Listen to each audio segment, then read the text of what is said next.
a Wednesday wrap-up show with the Black Comic Lords. Oh, snap. The What's boys going are on? backing down. Hide your valuables. The Black Comic Lords. Listen, y'all. First of all, shout out to all of you. I know you've been patiently waiting. I know we kept you waiting on CP time. What can I tell you? It's a Black show. AJ, what's up? Oh, snap. Kevin Pitts, what's up? And Pericles Dragon Ball. Yo, Kev out. Pitts. My man Kev Pitts is a sniper. We're going to get into that a little later. But my boy, All right. he is So a sniper. thank you for all of you showing up. We have some announcements to make about the BCL Con. First, let me start with this. This is something that we have been working on for a long time, or at least have been talking about doing for a long time. It has always been the intent over the last few years for the Black Comic Lords to throw a con. Mainly because we have a lot of people constantly telling us, man, y'all punks need to do a con. Why are you doing? You're wasting your time with other stuff. Why aren't you doing con? But here we are. I have good news and I have bad news. I'm not one to belabor a point. I just jump into stuff. Don't tell me you're in the Epstein files. No, that's a bit before my time. Actually,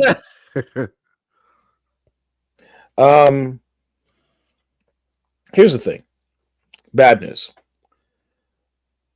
Due to some logistical problems, which I don't want to get into, with the platform that we're using for the con, I'm not going to mention it by name so I don't get tagged. We can't do our members only thing for the con. So we previously had it set up so that you had to pay your $5 to get the BCL membership to enter into the con. That's not going to work. It's for reasons I'm not going to get. It's just not going to work. At least not for the things that we want to do. There have been quite a few people that have signed up already, and we appreciate that. Thank you. But that's just not going to work. So the con's going to be free and open to everyone. Now, for those of you who paid,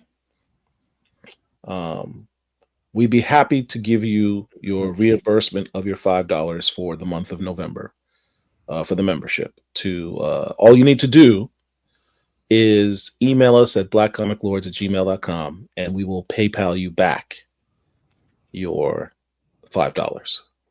Alternatively, I like that. Or here's the thing. Come a little closer. This is what we're gonna do. What's that dude with the camera, Jordan Clark? Come here. This is what we're gonna do. We're gonna offer you to be listed as the first inaugural sponsors for the Black Comic Lord Virtual Con. Thank you. Boom. Next, you're going to be acknowledged in the con as an official sponsor for the con. Next, you're going to be given exclusive backstage access the night before the con. Come on now. In which you'll get, well, I can't tell you because it's exclusive backstage access to stuff. During that time period, I have to be careful about what I said because Derek said, there's some legal problems to this. During that backstage pass, we'll do stuff. We'll probably play some games in which you can win stuff. What kind of stuff? All types of stuff. If you've ever been to Sexual Chocolate's Whatnot page, you'll have an idea of the type of stuff that you can win due to your backstage pass. It's going to be cool. So let me know. Not this one, but all of you who have because I think we have the names of the people that got their memberships already. If you want us to refund your money, we can do that. Otherwise, come join the backstage show. And so you want to talk real quick, Paul? So Q is not a robot. Just said something here. He says, "Is it too late to purchase a ticket? Can you please expound on that?" That's actually a good point. Like, absolutely, please expound on that. We could actually just make that the thing, right? Let's just get more members and open it up to everybody. If you wish to purchase a backstage pass to the BCL Virtual Con backstage show, which happens the night before, go to the BCL YouTube page and get yourself a membership. And that's $5. What am I getting for $10? Kazra, I owe you a phone call. I was going to call you today, but quite frankly, I had a very busy day. But I'm going to be calling you very soon, Kazra. We have things to talk about. So yeah, that's the deal. You guys, I mean, I can give you your $5 back, or we can do some cool things. I mean, from what I'm hearing right now, this is probably the best $5 you spent in your life. Yeah, let's just say you're getting a steal. I mean, this is probably the best, especially Rex codes. That right there, especially if it means I get listed as I don't want not just a sponsor, right? But day one foundation sponsor. So now, when it's perfect example, New York Comic Con is celebrating their 20th anniversary of New York Comic Con, right? So now, when it's 10 years of BCL Con, and you can sit there and say, "Hey, look at these guys are the founding fathers," and you got Rex, you got Q is not as the original founding fathers, and we're celebrating a 10-year anniversary at the Javits Center, and everyone's just like, "Ooh, oh, come on now, oh yeah, baby, oh yeah." Derek, you've been remarkably quiet. What do you think? Should we keep the membership thing open for people to additionally join that backstage show? Absolutely. I mean, that's going to be the way they get into the show. I think is going to be through the membership and get cool stuff. Not necessarily the stuff that's behind Derek that he's flexing with me right now in my face. I like how they say Derek's on his Black Ops mission. Derek, by the way, it's nice to have you back. We've missed you. I've done like 2 lives where I had to do everything myself, and it was a nightmare. That's the only way to get you to learn.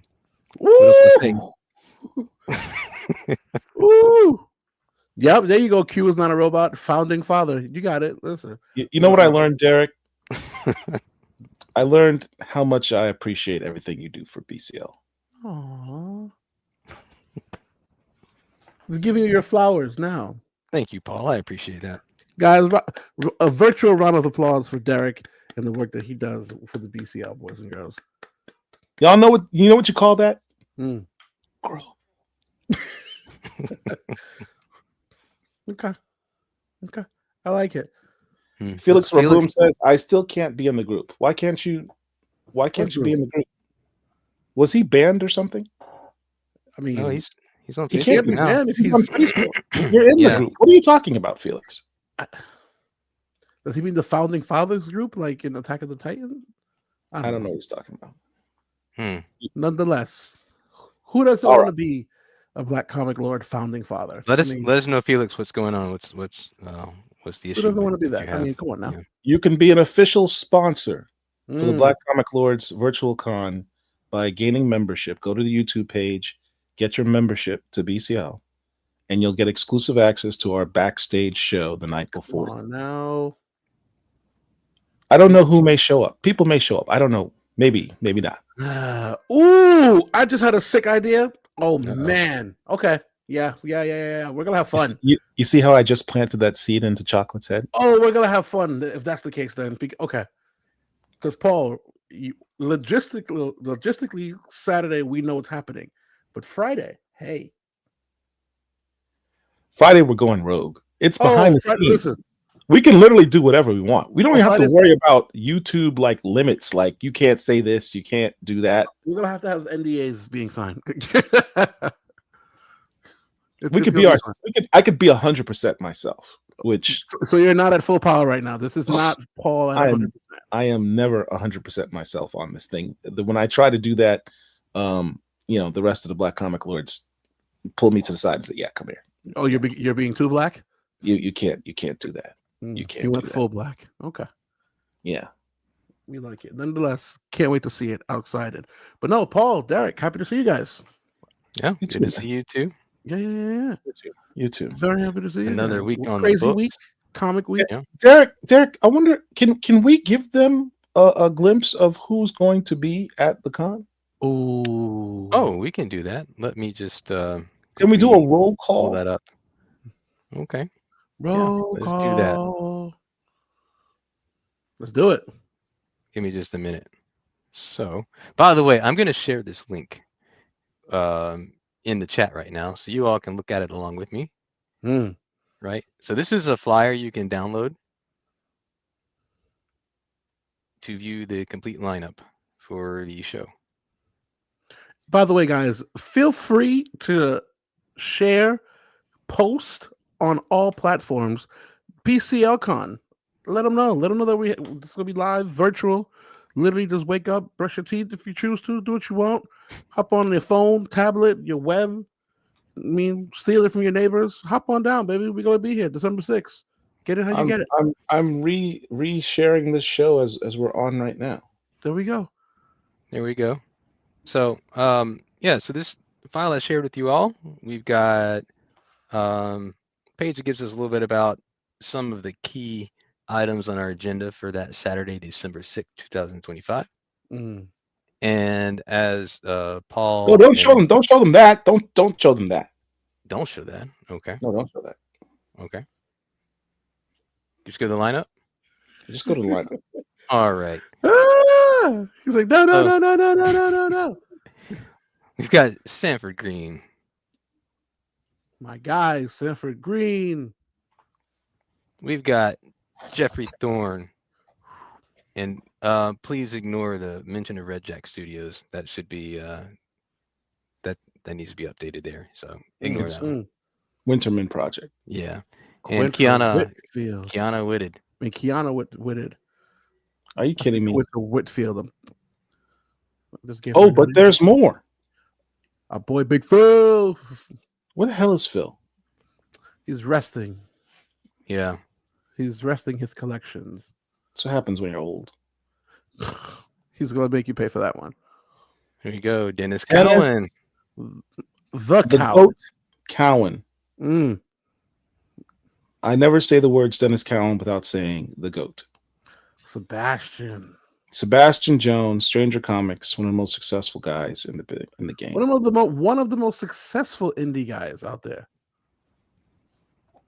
Rodney Barnes. I dare you to name me a better writer. I'll wait.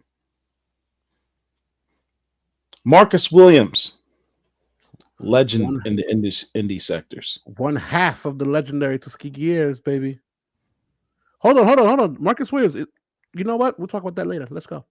We're not even gonna do that. No. That's we're telling people a couple of things. Because Marcus Williams, not only will he be joining us during the con, he's going to be drawing live on the con. He's going to be drawing a beautiful sketch. And I say sketch, no, he's going to be drawing a beautiful piece of art that we're going to auction off live during the con that one lucky winner is going to get. On top of a litany of other items and signed goodies and slabs and Funko. Boys and girls, we're going to have a ball. Is this our first time mentioning that? This is not. I think we did it last week, but just for those in the back that didn't hear, we're just reiterating yet again. So we're going to have Marcus Williams drawing something live, and then we're going to auction it off during the show. Live. A piece of original art.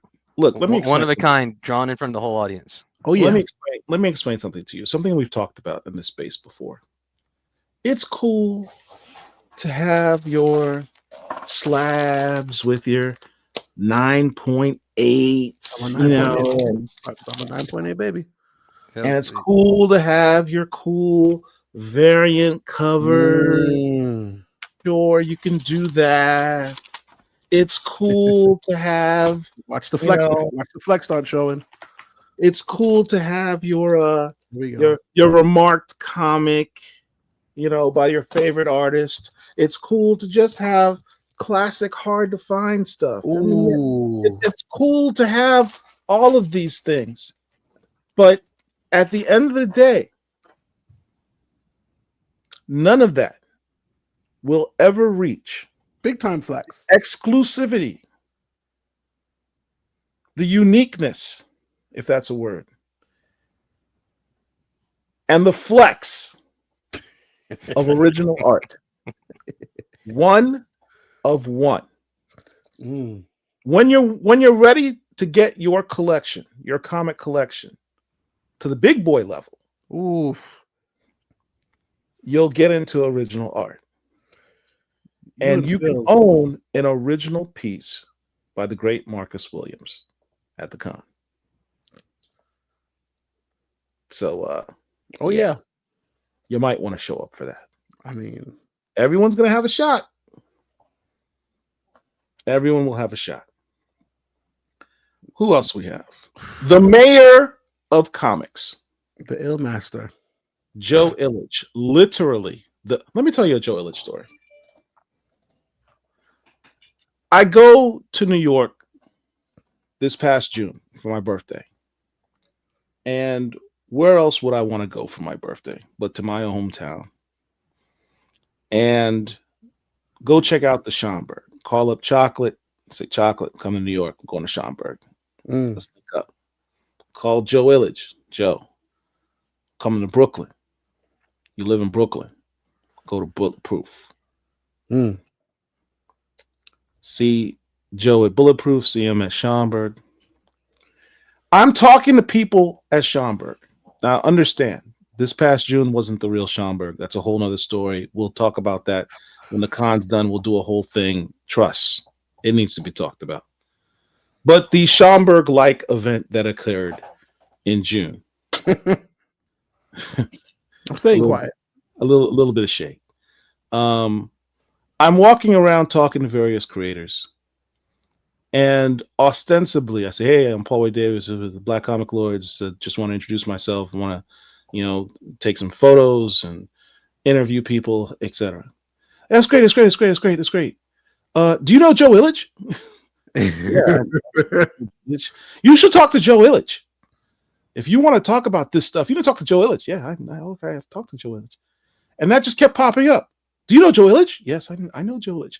Joe Illich is the mayor of comics. He is respected on every level in the comics industry. And if you follow the culture, you understand the major moves that this brother made this past year, in the last 2 years, whether it be bringing back Milestone comics, writing Static Shadows, right? Starting his Luminous Entertainment company, working on Winterfells with one of the greatest artists in the game, Chris Cross, being editor on various books, introducing a new character to the Spawn universe, Bloodletter. I mean, that's just this freaking year. And there's more to come. 2025. There's way more to come. And he's got more to come. So yeah, the dude's the mayor of comics. I got mad respect for the man. That's my guy. Who else do we got? We got anybody else coming to this con? Do we have anyone else? Well, is that it? Who else we got? Maybe it is. Oh wait, no, I feel a storm coming. Maria Ayudeli. My God. Hold on. Before you say one more, I'm sorry, I got to jump in here. I just realized that this technically, this will be Maria Ayudeli's first con, to my knowledge. I hadn't thought about that. I'll have to Well, ask him. the first American con. He may have done cons internationally and whatnot, but to I my don't know if knowledge, he's ever done a U.S. con before. I don't know, because trust me, if he hit American soil, I would have grabbed him. Wow. Yeah. So, I mean, look, it wouldn't be a first on BCL for Maria Ayodele. Oh, I'm the first Black comic lord to have signed books by him. see, And how many? That's like what, 5 plexes for you already, Paul? Derek, we need to have you and I need to, from here on out, we need to create a flex meter, and every time Paul flexes, we just need to count. Just so right now we're at 5. I need a chat to keep count. We're at 5. So There at you the end go. of the Yeah, show, chat. Let's keep count. Yeah. we can tally up so that when he refutes this and tries to lawyer us down, we can say, no. Here's the witness, Exhibit A. So it's not just a 5, it's a P and then a 5 after. So P5. Paul, number 5. Chat, give us some help. Going to put a few P5s in there, and then if he does it again, help us keep up with it. The old me would have taken the bait, but I've matured in a week. So I have no regrets. All right. So Maria Ayodele lives in Nigeria, and he's going to come all the way to the United States via the internet to this virtual con. As you know, many of you know, he has a monthly show on this channel called Stormwatch, in which we do a director's cut commentary on each issue of the Storm series that he writes, which is the greatest Storm series that's ever been done. He is chasing after the #1 spot of being the definitive writer of the character. At this point, and I don't think I'm wrong on this, he is second only to Chris Claremont in terms of the definition of the character. Ooh, I'm gonna have to agree with you on that one. Absolutely. I don't even think it's up for debate, as Phil often says. Nope. He is taking that spot. The only what Chris Claremont has on him is volume, because he's had decades to define the character. But Maria Ayodele, in his short span of, what are we talking, 12, 13, 14 issues, not including the Storm Life Death 50th anniversary thing that he was a part of, he's put in work. He's put in work. And that's just the Storm stuff. His independent stuff is dope too. I mean, you could get what? Oh, I smell P6 coming up. Akagon, Brutalizer of the Gods. I mean, is that one signed? Is the flex if it's signed? It's signed by P6, guys. P6 by Maria Ayodele and the artist Doton Akande. Good luck getting that, guys. Anyway, anywho, do we have anybody else? Damn, Brandon Easton. Brandon Easton is, look, as a creator, a comic book creator, any creator tells you differently is probably not being entirely truthful to you. I think every comic creator ultimately would love to have their creation on the screen, whether it be the big screen in a movie or little screen as a television show, maybe even animated series. We're going to have a discussion with several creators regarding that transition from comics to the screen. We already saw one of them, Jeffrey Thorne, who was a part of the Eyes of Wakanda series. Brandon Easton is another, and we'll see who else pops up in that discussion. Maybe we can convince Rodney Barnes to spend some extra time with us and also talk about that. That would be dope. Is that it? Not yet. Oh, Stephanie Williams. Shout out to Stephanie Williams. She's having a great year too. Her Roots of Madness series, phenomenal. Chef's kiss. Temporal issue #2 dropped today. If you haven't picked it up, go to your LCS. It dropped today. And she's a Trekkie. which I love. She made an announcement today. Was it today or yesterday? Either way, that she has been tapped with Anthony Fowler to work on a one-shot with Lieutenant Uhura. Ooh, sort that's of gonna what be if. clean. There's a Star Trek What If series. I think it's by IDW, and she's doing a What If story with Lieutenant Uhura. So really looking forward to that. Really looking forward to that. She's having a great year. Now, look, we've caught a little flack already because we pointed out this con has the best in comics. Aletha Martinez certainly fits into that definition. Career spanning 30 years. First African American artist at both Marvel and DC. Female Black artist. Has worked on every level in comics.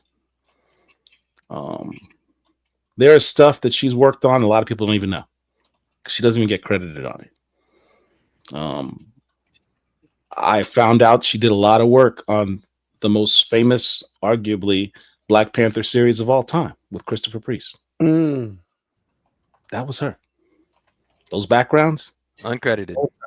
Uncredited. If you don't know the story, check out our YouTube page. Check out our interview with Aletha Martinez. This is kind of like why BCL exists, because historically, a lot of Black creators, they'd get the work, they wouldn't get the credit. They get the work, they don't get the credit. That needs to stop. And, we're not talking about the 1950s. We're talking 1990s. This was happening. It's absurd. So, yeah, big deal. Aletha Martinez. Who else we got? The other half, Tuskegee Airs. Oh, Greg, yeah. My boy, Greg Berman. Brilliant writer. Milestone Initiative graduate. Has done stuff for Marvel, has done stuff for DC, but his most important work is stuff he's done independently. Tuskegee Airs, his Little Rock Files, stuff he's done with Noir is the New Black, with that group of creators, showing how much talent we have in our community. The best of the best is on that book. He's worked in DC Power, Saga Sadika. I always say that name wrong. Search for Sadika. Sadika. I always say that name wrong. Every single time. Dope series. Brilliant writer. And a cool ass dude, man. Just cool ass dude. Absolutely. Professor John Jennings. You dare say John Jennings and you don't add that professor. It's not just because that's his work and that's his title. It's because that's who he is. He's a teacher. I never have a conversation with this brother. Anybody who's ever had a conversation with him knows what I'm talking about. If you can't have a conversation with Professor Jennings and not have him teach you something, not learn something from him, he's just that intelligent and deep and thoughtful a brother. And his resume is impeccable. Eisner Award-winning creator, artist, writer, and founder of Megascope Comics. And importantly to us, he's one of the Black comic lords. So, yeah. And at some point in the future, this book he's collaborating on, right? Hopefully it'll come to fruition. My Superhero is Black. My Superhero is Black. We're not allowed to talk about that. I'll do it. Tim Fielder. Let's go. We still got a long list. Look, when we talk about talent, in comics.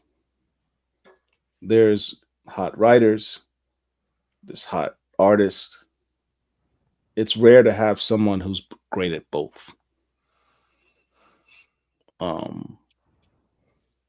This dude's art is beautiful and unique, and emotional. His writing equally so. His book Maddie's Rocket, one of my favorites. One of my favorite graphic novels I've ever read. Infinitum. That's man. Look, if you ever talk about Afrofuturism, and you gotta have him here to really go and expound on that. Because when you say that, people just go, "Oh, nah." You gotta really, because I was one of those people. Afrofuturism, what the hell is that? We gotta have him here one day, so he can really go deep into what Afrofuturism. When you talk about speculative fiction involving the African diaspora,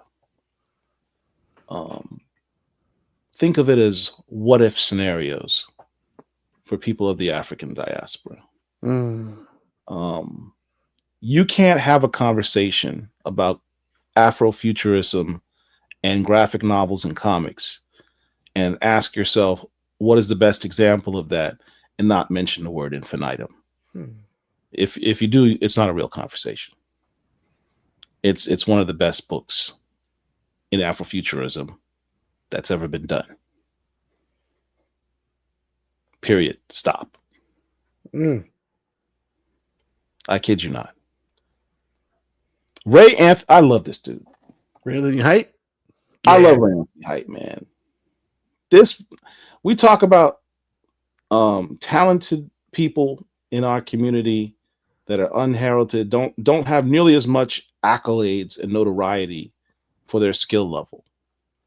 And they're respecting the community. Everybody respects Ray Anthony. Everybody knows this guy. Journeyman artist and writer. Founder of Sky Tiger Comics. Creator of Midnight Tiger. And a cool dude. Brilliant artist. The chameleon. He has so many styles, it's crazy. He can do anything. Not everybody can say that. A lot of people can do their style. He can do his style and yours. He might even make it better. He's like Sync from the X-Men. I can emulate your superpower, okay, and I can do it better. That's this dude. That's this dude. Is that the last one? Last one. Oh my God. Kanan White said yes. Proposing now? Kanan White will be in the house. Isom. I mean, that book had its own life. I'm not even going to be disrespectful and give you background, talk about Kanan White. It's Kanan freaking White. If you're in the comics, you know that name. Come on. Derek Lonzo Star Allen. When we talk about success in independent comics, at the top of the food chain, you're talking Concrete Comics. That's a company and a brother who I have a lot of respect for because they do it the right way. From on every level, in terms of production value, art, storytelling, involvement in the community, trying to bring others up, bringing them into the game. I can't say enough about this brother and what Concrete Comics does and means. So yeah, it's an honor to have them.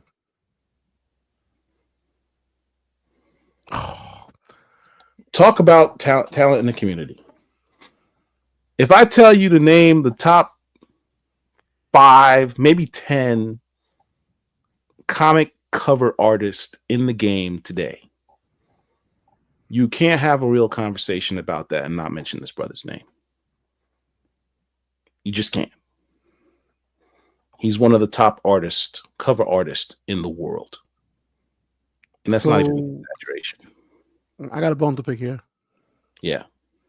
So you think I wasn't gonna realize that my Black Panther is now pushed to the back? That your Black Panther what? It's now pushed to the back. Look, man, screw that book, man. Wait. Time out. My guy, Big Phil. What's up, Phil? I felt a wrinkle in the Matrix. I was like, wait a minute. That's beyond CP time, man. Let me just tell you. Listen, man, leave this man alone. Thank you, man. I apologize, man. I was tending to some other business, so we here. I apologize. The Avengers have assembled. There we here, go. man. Just missing the Oracle. Let me just take a moment of looking at the screen right now. Real quick before I appreciate it. Do people still know about the two separate screens that they can adjust which one they want or not? Oh, good point. Thank you. For those of you, look, I don't know if it's YouTube or StreamYard. One of them now has a new format. So if we look funny on your screen, there's two different ways that you can watch the stream. You can watch it in landscape mode, or you can watch it in portrait mode, which is kind of like the vertical one, depending on which type of device and platform you're using. If you don't like the version that you're watching, go to the Black Comic Lord's YouTube page and pick the other stream. Both streams are on it. So you can change the aspect ratio based on what device and platform you have. Thank you for reminding me about that. Because I know when I watch it on YouTube, I'm looking at it now over here. It's the regular way that it's supposed to be. So I'm wondering if that's by default, or if there's a way we could change it in our way so we could kind of force it. But whatever. There's two different streams going on at the same time. It's literally two different streams. It takes YouTube now takes the stream and splits them up and gives you two different formats. Okay. And you kind of have to pick which format that you want. Okay. All right. Do we have anyone else? Is that the whole roster? That could be on all, but it's not. Oh, damn. We got more. TJ Sterling. This dude is so smooth. You might want to hide your wife from him. This dude here, that's wild. But go ahead. I can't. Look.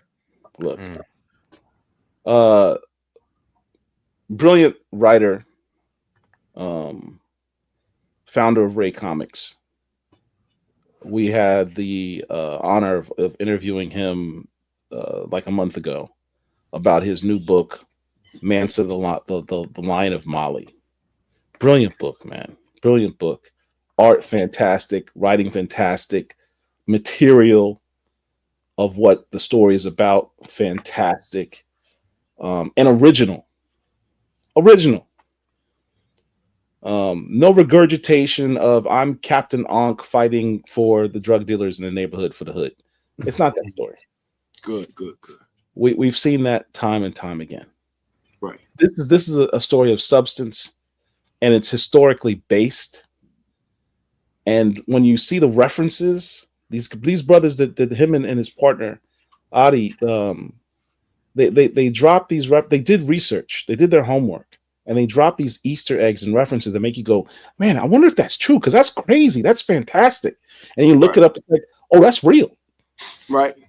That actually happened with people that look like us. This is the type of stuff that we should be pushing in our schools. These are the type of stories that in places like where I live here in Florida, they don't want you to know about. Epstein town. They don't want you to know about. They don't want our kids to know about this stuff. You're right. Oh, we know about Egypt. Okay. Do you know about Kemet? Do you know about Nubia? Do you know about Timbuktu? You know about Mali? Like, that was before Egypt. We did that unambiguously. Oh no, it was the Arabs. It was the European invaders from Rome. They're the ones who actually it was us. It was us. And those are stories we need to tell, and those are stories our children need to learn. So I can't say enough about the book. I love that book. Oh, we got And he did Joystick Angels. So, sci-fi Gundam type stuff with black people. I'm there. We got a question from the chat. What's the question? Will Sherilyn go ahead. Oh God. You know what? That's a very good question. Eclectic. I'm going to reach out tomorrow and see if we can get her there. That's a good point. We didn't invite Sherilyn Eaton. One of my, can I say that? Yeah, one of my favorite Black Panther writers of all time. Really? Yeah. Didn't see that one coming. It was coming from Black Spiders. Going back to the statement about history, our history getting lost. When I first watched the Watchmen HBO show, I thought the first episode was fiction. Yeah. That's how it is when you read T.J. Sterling's Manson line of Mali. It seems like some fantastical King Arthur, Knights of the Round Table type of fiction story, but it's based on historical fact. It's kind of the real deal. Yeah. Check it out, man, for real. All right. So one of the things that I'm proud that we're going to have at this con, and this might, I kind of want to save that for our pre-show, our exclusive backstage pass. Don't give everything away now. Yeah, I can't give it away. But we're going to have all of our comic community is going to be represented. I'll just say that. Okay. All of the comic book community will be represented in some way, shape, form, or fashion. I see what you mean about the two streams. One is a phone landscape mode. One is a vertical mode. All right, cool. Very nice. I'd even like to say we're even to have Phil DJ at the con, but he's trying to overcharge us, so that's not good. Listen. During COVID, that's how you got your party on, man. Quarantine radio. Look, we need people in the chat right now to try to convince DJ Phil, Big Phil, to DJ at the con live. So I'm gonna tell you what I'm going to do. Since I'm going to. I can't even get this brother to give us a 10-second beat, but that's a conversation. Hey, Derek. Yeah. Oh, why am I saying Derek like he's not here? Like on the joint right there. It's crazy. Oh, he's right there. I know. Hey, but his face is covered up because he got the thing with the black spiders or whatever. There we go. Right. Brother's back. I'm gonna send you something real quick. All right.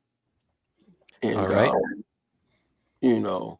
So for those who don't know, most of you do know that I do have the curated creator of Collections in Black on the same day. I guess I can announce it now. I didn't even really announce it. Just pause. I love how you make these announcements on the curated Collections in Black. I don't know if you've heard of it, as he's got these pieces behind him, if you may notice.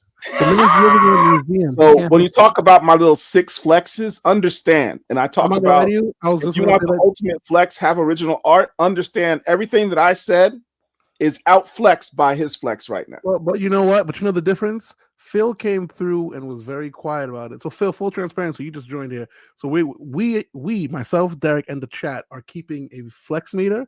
So Paul has been flexing on everyone, including me, 6 times thus far. So we're keeping score. So there's 6 flex. But the difference is Phil came in and he's just like, listen, humbly, you came in. Nope, I got this. Flex, I had firecrackers and Phil just dropped a grenade.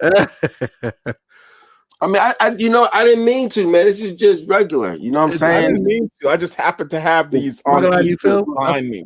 So in all honesty, what happened was that I was in the process. I was told that I have so much artwork and I never really put the artwork up around my space. So that's kind of what I've been trying to do as of late. And for transparency, I wasn't even going to log on today. Man, one of them wild days that was, some old extra-ish that was kind of, I would. But I was like, you know what? I love getting on here, man. This will, I'm going to end the day off the right way. So I said, let me get on here with my brothers and do my thing. But on the same day of the con, I guess I can announce it here first. We're gonna have the Collections and Black Winners Ball in Pittsburgh. Oh, nice. And it's gonna be super dope. It's me, my DJ squad, this band called Nashville's playing. My fan Bill Henry and them's gonna be rocking. It's gonna be dope. Oh, as a matter of fact, pow, pow, pow, pow, pow, pow, pow. We just gonna drop a little bit of that in there like that. So the Collections and Black Winners Ball, man, you know, we're making this as, you know, this ain't about nerd culture. This is about Black culture. This is about hip hop. This is about music. This is about art. You know, we making sure we connect the worlds, we connect the dots. But if you do want to, so I'll be DJing. As a matter of fact, my part of my show may actually be me going live from here doing my interviews back in the green room, depending on what the time frame may be, while we're doing this. But I will 100%. It looks like I'll probably be DJing at OAX this year. We got to talk to Kazra about that. So, you know, we got some special things going on with that as well. So we got the Collections and Black Winners Ball. And, you know, I'm just combining everything that I love all wrapped into one. So, yeah. And there's a big con in Columbus that day also. And so hopefully I could get some of them Galaxy Con, which is only 2 hours away from me. So hopefully I get some of them Galaxy Con cats to come through. But we're turning the Thunderball into a totally different space. And it's not going to be comic art and all that shit up now. You know, we kicking it that night. But my man Q Perry is going to do he has a special commission piece that he's going to unveil for Collections in Black that night. So we are going to have the art aspect as well. So I ain't charging a lot of money this time, but next year I'm charging out the ass for it. So there we go. That's what's up. That's what's up. But we talking about flexing? Hold on. Real quick. I told you. I warned you. And I didn't mean to do that. You know, the Warriors is one of my favorites. That's not what I think it is. The multiple cats signed this joint when it was all in Pittsburgh, man. It was like, you know, this picture is near and dear to my heart because me and my dad used to watch the Warriors over and over. Me and my dad, my brothers, you know, I call the Warriors one of those movies that every man should experience and watch. If you don't like the Warriors, I have a question for you.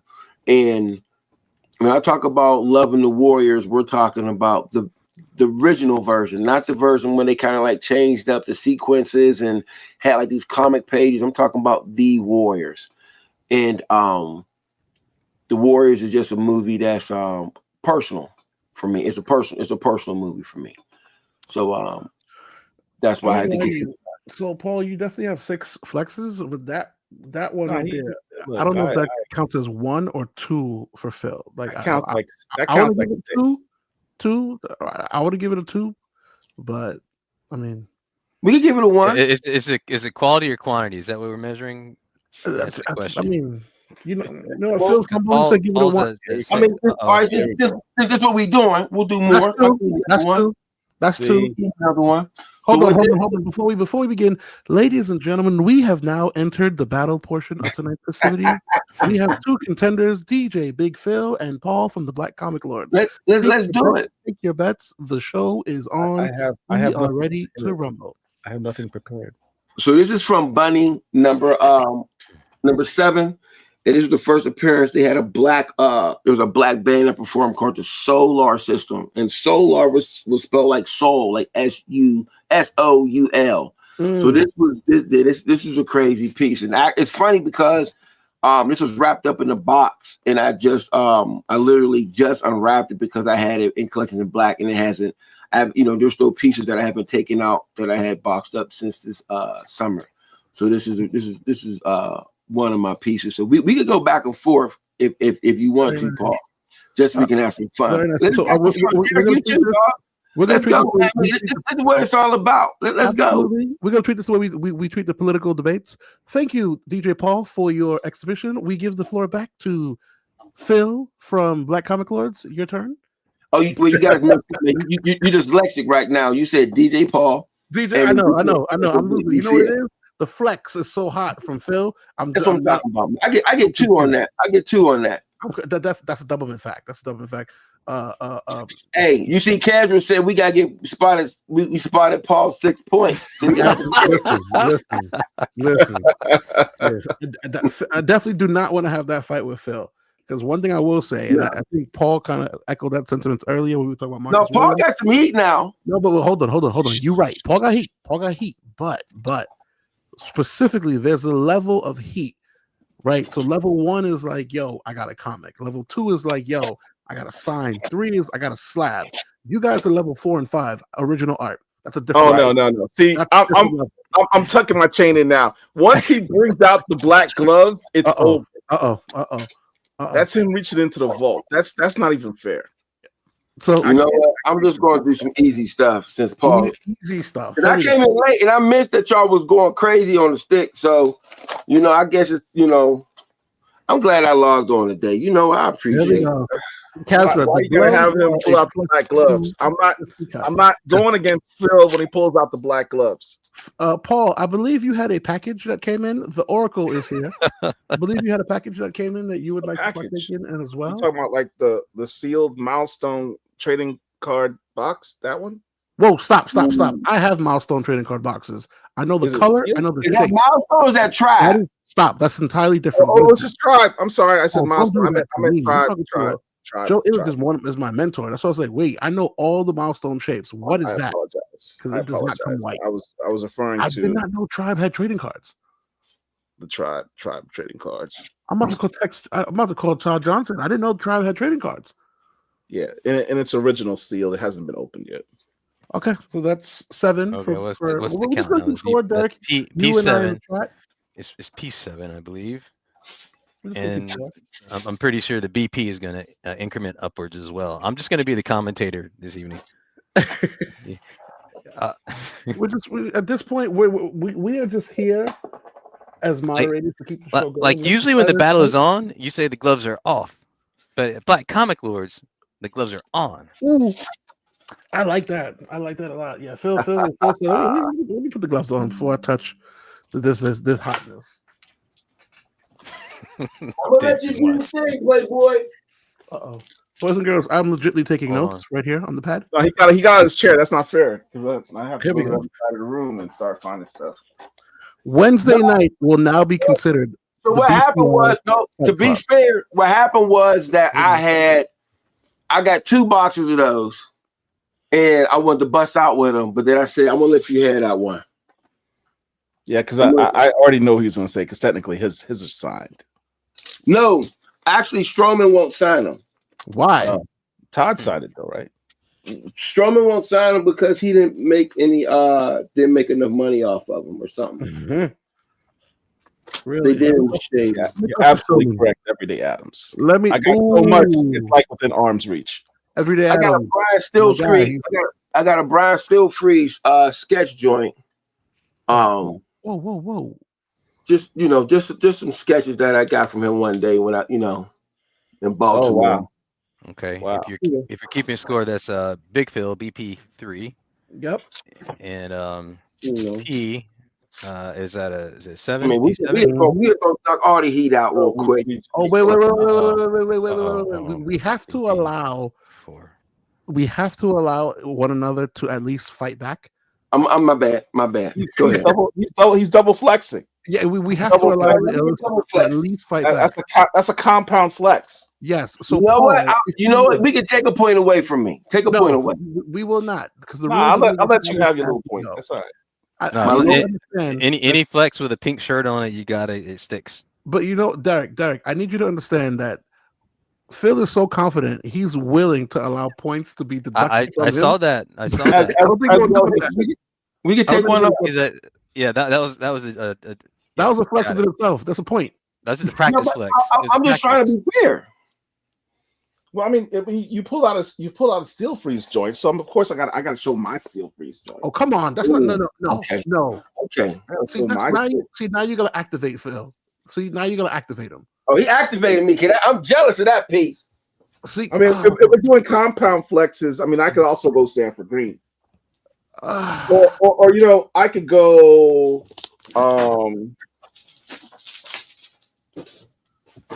Jermaine Peralta. Here we go. Wait. Or Dennis Cowan. I'm waiting for it. Or I could go Kevin Lashley. Let me see that Peralta. The Peralta. That Peralta is nice. It looks like it's shining. Yeah, the Peralta's clean. That is crazy. What's this up here? Oh. What's this up here? Wait. Hold on. How many put that trash down? Wait. Did You're Paul absolutely right, in? Derek. Would you consider Paul flex to be a multi-flex? Because we did. Or is it a compound? Or is it compound flex? That's a compound flex. We stopped Phil from doing the same. We now have to open the floodgates. Listen. Yeah, we're gonna have to allow it. We're gonna have to allow it. Do me a favor. I need y'all to make this big, just so we can be clear real quick. So that was a decent Peralta. Let me present to you a premium Peralta, please. Grown folks. Let me show you grown folks, please. On masterpiece glass, nonetheless. It says the white glove promise, but this is collected in black, so I give him the black glove promise. You dig? Just a little something. Just a little something. I'm not gonna lie to you, Derek. I have Paul. I mean, I have Phil at 5 right now. You have Phil at 5? Okay. Yeah, I got Phil at 5 right now. And I did like 5 in a row. Like you're at 10 right now. But hey, go ahead, give him that. Give him 10. Give him that extra 5. Sometimes you got to go beyond comics. Beyond comics. Paul, hey, you don't want to play them. You don't want to play them games. You don't want to play them games, Paul, with me. Be careful. Okay, go on now. Keep on. Like, you can talk about milestone in the 90s, whatever. I mean, I could do. I got my signed Dennis Cowan poster, the original milestone poster. I mean, I could do that, but I'm not going to do. I'm not even going to count that. I'm not even going to count that. But also, you did count that. Back in the 90s, there was another company that came out, Omega Comics. Who? To Alonzo Washington. Who had Omega Man. Oh, Omega Man! I remember seeing that before. Is that a figure? Yeah, this is the original Omega Man figure, still in box, pristine condition. That's a flat. Pristine condition. Hold on, my guy, Everyday Adams. Phil reaching into the pocket dimension now. Let's go, man. Pristine condition. All right, you know what? Okay. How many of y'all in the chat have an Omega Man figure? I just have the bobblehead. I don't have the. That was dope. How many of y'all got a Space Ghost Toth joint? Man, you drew that in the bathroom. Stop. Man, listen. I'm telling you. Listen, we could go. We could go. I got a question. Hold on. I got a question. I got a question. So I want to bring a little organization around this for 10 seconds. You realize we haven't even finished talking about our roster for the. We're past that. We're past that. We're going to go back. So this question is for both Phil and Paul. Yes, you guys know your inventory. Yes. Not really, but go ahead. Okay. So I want you to take a look at your inventory, take a Rolodex, and take 10 seconds, and I want you to bring up what item that you have that's close to you that is sentimental and why. It still needs to be a flex. It's done. So I'll put it to you like this. I can pull one thing up and y'all can stop the whole shit. Let me see it. Pause. And no, I don't want to do that, man. We don't do that, man. We wait till Michael Jackson don't come on first. Well,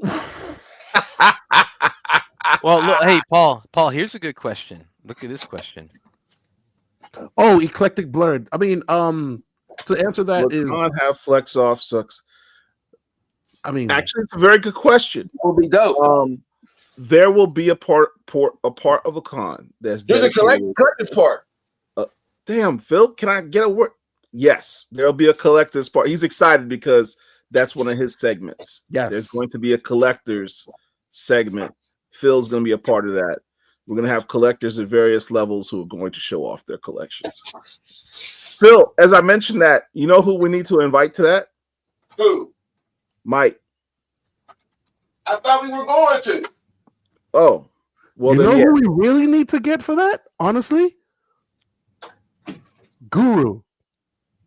We already called him already. We've already called him, dude.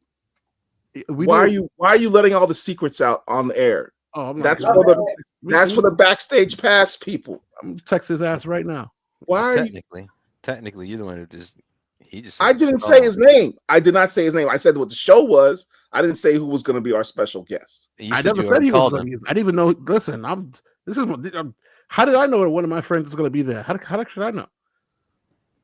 Oh God! Text his ass right now. The Black Comic Lords cannot hold on. Put this on me at all. Siri, text good. I have my mind back in his vault trying to pull out stuff. Notice, have y'all seen me get up to go into the vault anywhere? I was picking up stuff that's next. I don't know if you have enough for a vault, Paul. I have to be honest. Oh my gosh, Derek! Apparently I do, because I'm just pulling stuff out left and right. I am so surrounded with stuff. It's not even difficult for me. I'm talking about the quality. I'm not talking about the quantity. Derek gets a flex. Okay. All right.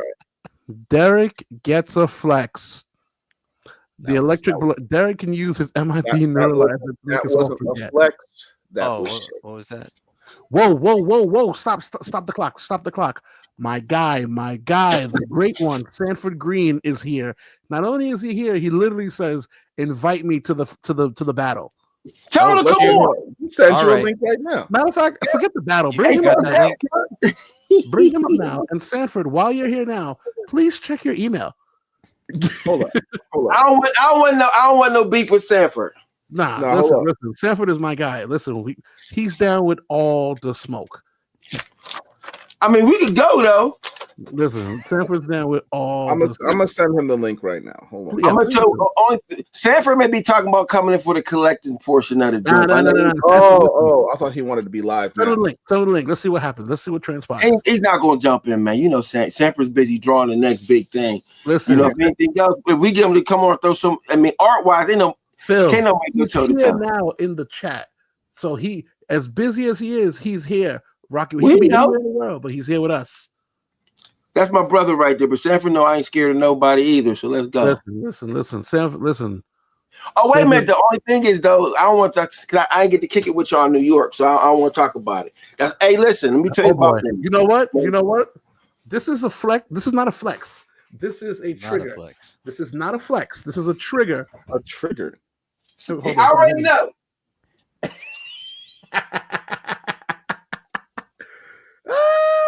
It's not a flex. It's a trigger. That's all right. All right, Sanford, check your just to piss off Paul. Check your Facebook message. Check your Facebook message. There we go. I don't want to see that, man. Come on, man. So shout out to my man. I shout out to Newton. I got a question for you. Oh, you know it's signed. Mine is. I got mine signed. Mine was signed by Newton. Got mine signed by Sanford. Not only signed, I have copies in my house signed by Nas, De La, Slick. Okay, so you see what's happening right now, fam. No, I didn't flex. You see what's happening right now. I know he's going. See what's happening. He talked about it. He didn't show it. He didn't stop. He did show it. He just put it on the screen. What are you talking about? Poster. I showed you a poster. I was supposed to be there. Bro, did you not just show the mass appeal book? No, I showed a poster which was signed by Sanford. This is a poster. Look how big this is. Man, he's wild for that, man. You're wild. Because I was supposed to be. I was supposed to be there with y'all, and I don't want to talk about it. Like that's wild. We have a ref saying it is a flex. Listen, this is a poster. Stop. It's still a flex. It's still a flex. Wait, is the poster signed? Right is the poster signed?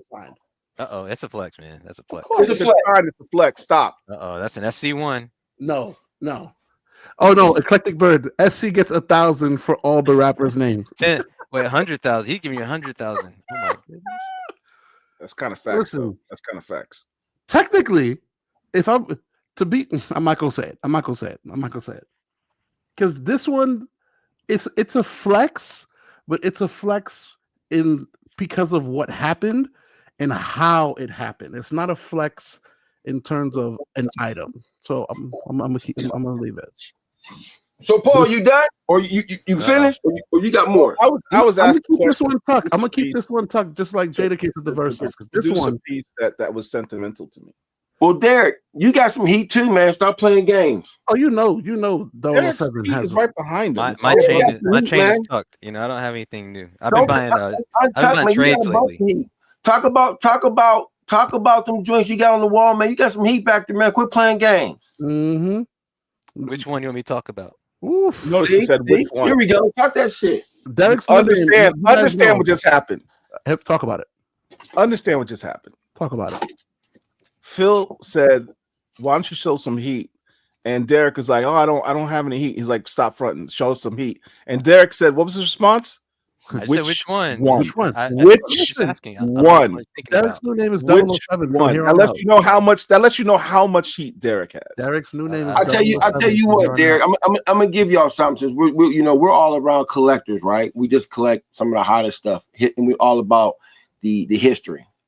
Mm-hmm. So y'all remember how back in the day you would have like the Hostess ads and things of that nature in comics back like in the Bronze Age and Silver Age, and then you have like little candy bars. And so I don't know if you remember there was a 2-page spread where you had DC did like with the Joker, and it was for you could you mail in and you got whatever, and it was a big deal, right? And then the Marvel one had like Cap, Red Sonja, and all. It was a 2-page ad. While I own the original artwork to the DC version, and I don't know if y'all can see this, but here is the whole. This is it broken down and everything, you know. So this. Oh wow, that's fire! Milk Dud, Super Dud sweepstakes. And who's that? Who's that in the middle? The Joker. Oh, it's the Joker. Oh, okay. Sorry. And so then it like, I'm gonna mess it up. 'Cause I got these gloves on, but anyway, you can lift up like these different layers, you know. And this is the original. Yes, sir. Oh, that's nice. Yeah. So and it's funny. Oh my God! Hold on. That deserves 2 points by itself because no flex tonight has gotten Derek to react where he had to drop a bomb. So that's automatically another 2. Well, I got another one for you. So back-to-back haymakers. We had the milk. So we're gonna keep it up with the Milk Duds, right? Y'all know the classic Milk Duds. So they did. Oh, I got this one too. Shit. Oh, I'm not old enough to know about those. Oh yeah. So this is the one with the. I'm trying to get so you can see it better. But it's yeah, come on now, man. I still can't see who it is. Dr. Doom. Dr. Doom. Oh, okay. All right. Nice. No, but after you lift up all the different layers, hold on. Yeah, I don't want to mess it up, but then you get down to that original art. This is a different level of beastery. And then it got like the little color tones, and also, I mean, you get that, you know. Oh, that's dope. Oh, I see it. So, well, that's a legit museum piece. Holy crap. Yeah, man. I don't play, man. Then we get down to the pencil. Here we go. Yeah, now I gotta put this back. Son of a. Gotta put it back in the right order and everything. I've never done that like that before. Look at what you did, Paul. Look at what you did. Look at what you started. Yeah, Phil was about to go to bed, and he got him out of bed and everything. I just Flexeroni all here. Y'all done? We still haven't heard from Derek though. I want to hear what Derek has. Go ahead, Derek. This dude Derek's already on the board. Why? Derek, what did I do? You didn't do anything yet. You said which one. Like I got so many options. I have mostly books. I have one piece of original art that I can think of, which is no original art. It ain't gotta be all original art. I think I showed this before. This is the cover original for Static number 30. Hold on. Alfredo Santiago. Oh, that's nice. That's fire. Yeah. By one of Static's original artists. Yep. So when did you get that? You had that for a while? I've had it for about a year. Where's it at? Do you have it like in a frame, or is it like in a portfolio, or is it just like sitting on the table? It's in the corner. Right now, I have it in a pile. Yeah, Derek's definitely on the Derek. I don't have the gloves. I don't have a frame yet. That's fine.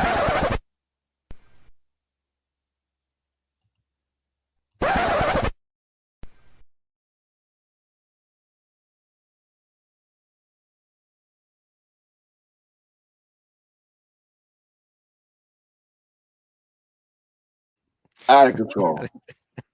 Out of control. Here's the last piece that I got from that. This was the that alone deserves a flex. Derek gets 2 for that one. He did that on the fly. That deserves a flex. And these were like the sketches that. So if you look at the Marvel ad, you'll see that they used this one. So the actual Marvel ad that's in like the old comics. I'll pull it up one day and I'll show you they used that particular piece, and these were the different variations that they were going with. Wait, because I was like, what are those? Yeah. Like, so if I open it up, they're actually individual drawings of Doom. Oh, nice. And I'm not sure who. I want to think it's Sal Buscema or John Buscema or something like that, but it's probably not. Or or someone else said not the actual joints or whatever, but whatever. Yeah, so here you go. And then look at that. So they're all drawn. They're either penciled and inked, and then they were cut out. They're put. I see what you mean. It's cut out, and then they put them there. Okay, cool. And this is the one that was actually. This one right here was the one that was actually used. Yeah.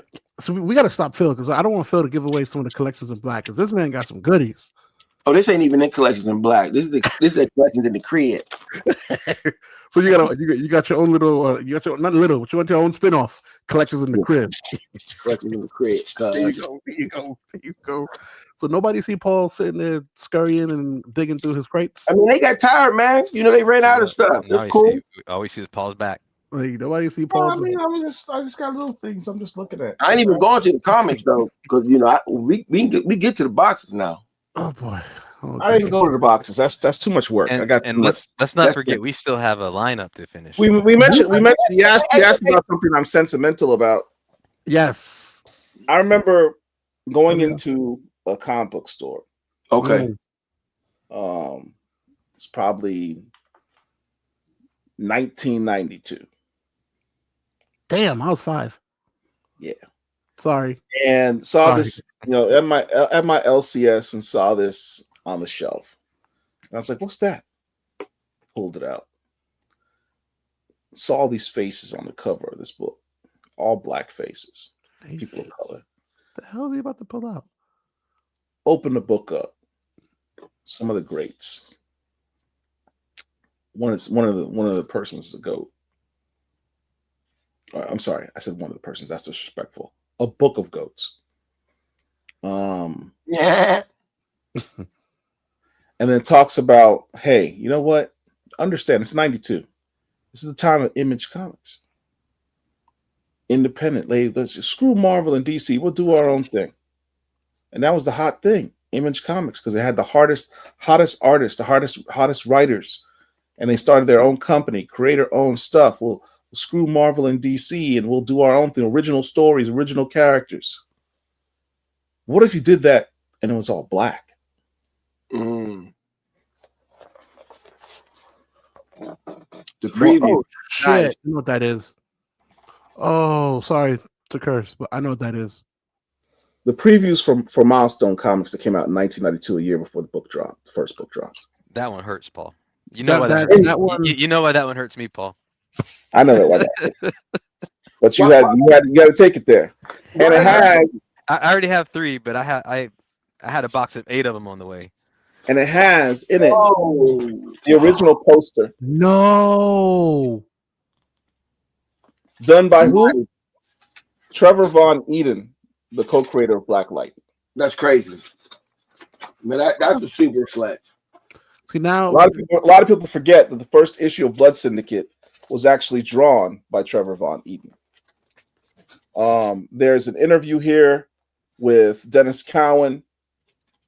How much you auctioned that during the BCL con? I'm not auctioning this. I might auction off one of mine. He's like, I ain't auctioning that shit. What's also interesting, they break down the entire Milestone universe, but the original name of Icon was not Icon. What was it, brother? The original name of Icon was actually Paragon. And it says so in this book. That was the original name they're going with. Another little fact about this particular book, if you were to ask our fellow Black comic lord who was the real first Black superhero movie superstar, who would he say? What the hell's his name? Movie or TV show? Movie. Movie. First black superhero major motion picture. Meteor Man? Meteor Man. Herschel's crazy about Meteor Man. Meteor Man was in. See, that's how tell you how young I am. I saw that on TV.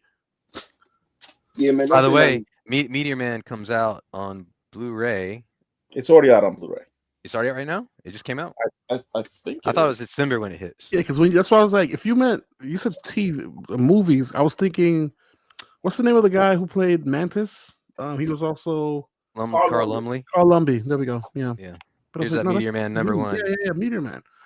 Newsstand. Yes, I remember watching Meteor Man for the first time at my grandma's house on TV. That's what I was like. I didn't know. So in this previews magazine is also an ad for the Meteor Man comic book. Oh, I didn't know that. Oh, that is okay. By Marvel Comics. Flex. The movie opens in March, but you can get the 64-page adaptation in February. Nice. So this came out before the movie. Robert Townsend was ahead of his class. I mean, ahead of his time. This is the advertisement that came out before the comic book, and the comic book came out before the movie. So this is the first. When you talk about the first appearance of Meteor Man, it's in this book. This is the first appearance of Meteor Man in comics. I didn't know I had that. I didn't know that. And now I need to. Hey, Paul, can I ask you a question? And by the way, Derek, Meteor Man is out on Blu-ray. Oh, okay. It needs to be on 4K. I don't know why they released the blue. It needs to be on a 4K on an ultra 4K. Thank you, Paul, for that one. Hey, Paul. So let me ask you this: that was a really dope. Yeah, that was a really dope flex for Milestone. Let me ask you this: what is one of the most coveted Milestone pieces on the planet? That's not a comic. My original art by Dennis Cowan of Hardware #1 of Hardware. Paul, from the bottom of my heart, fuck you. That hurt. That hurt right here. Maybe the preview, the original preview that came out. Right here. Let me see if I got any. Do I got any original Milestone art in here somewhere? Don't do it. Don't do it. This show, I can't. It's supposed to be about a virtual con. We passed. Last flex though. Last piece. I just want to do this. So for those who don't know the history of Milestone, a lot of people do not know that when Milestone first dropped, they dropped an incredible piece that was taken down. A lot of shops didn't want to use it as part of. I know what you're talking about. So I'll just super flex on since y'all want to flex so much. See, this is Phil being petty. This is Phil being petty because he knows how much I've been looking for that poster. Did you get that signed yet, Phil? Did you get that signed yet, Phil? You know what's funny? I almost don't want to get it signed. Don't be silly. I'm gonna tell you who I do want to get it signed by. To be honest with you, I want to get it signed by Sienkiewicz and Cowan, since they do so much work together. Those are the two I want to get it signed by. I want to get it. There is one individual. Well, let me say this one more time. You have a hard time finding one of these. Yeah, I know. Well, in good condition, you're absolutely right. Because trust me, I'm looking for it. So at a not astronomical price. There's one. I don't want to call him a kid, but there's one gentleman. He's younger than me, so that's why I say kid. So obviously, the Il Master's one of my mentors, whatnot. We had a signing for Shadow Cabinet. No, we had for multiple things, but I finally got to see him at the Shadow Cabinet signing, and he had that poster. And the last signature he needed was Sotomayor. And I was like, what do you mean the last signature you needed? He has everyone. And when I mean everyone, I'm talking about people's names that only we would know because we know that he has the finance director of Milestone. Like, this is how deep in the cuts he's went. He has everyone. His last one was Chris Sotomayor. He has Dwayne. He has his wife. Everyone. I said, what the Really? Yes. So that's so what I tried to do was, and Casra I don't know if he's probably still not on here anymore. I tried to get that original painting for Collections in Black. But but I think the painting is like so ridiculously huge. It's like it's a crazy size, and I want to say it's like it's in Paris or somewhere, Spain. Casper, do you remember where that milestone? I don't know if you've seen it. I'll show it one more time just in case. Do you know where that is? I forget. Oh, God, you guys hurt. Man, I want to say it was the spec. Remember, when we were doing collections in Black at OAX, we were talking about getting this, and I think that the general consensus that this was like in Spain or something crazy like that. Somebody. Oh, the original art. Yeah, I remember the original art about to that. Oh my God. Yeah, I was trying. I mean, why not? Yeah. Why not? Yeah, just for the record. Oh, and my fault, Paul. Hey, Paul. My fault. Mine is signed by Strowman. My bad. He was holding out on you.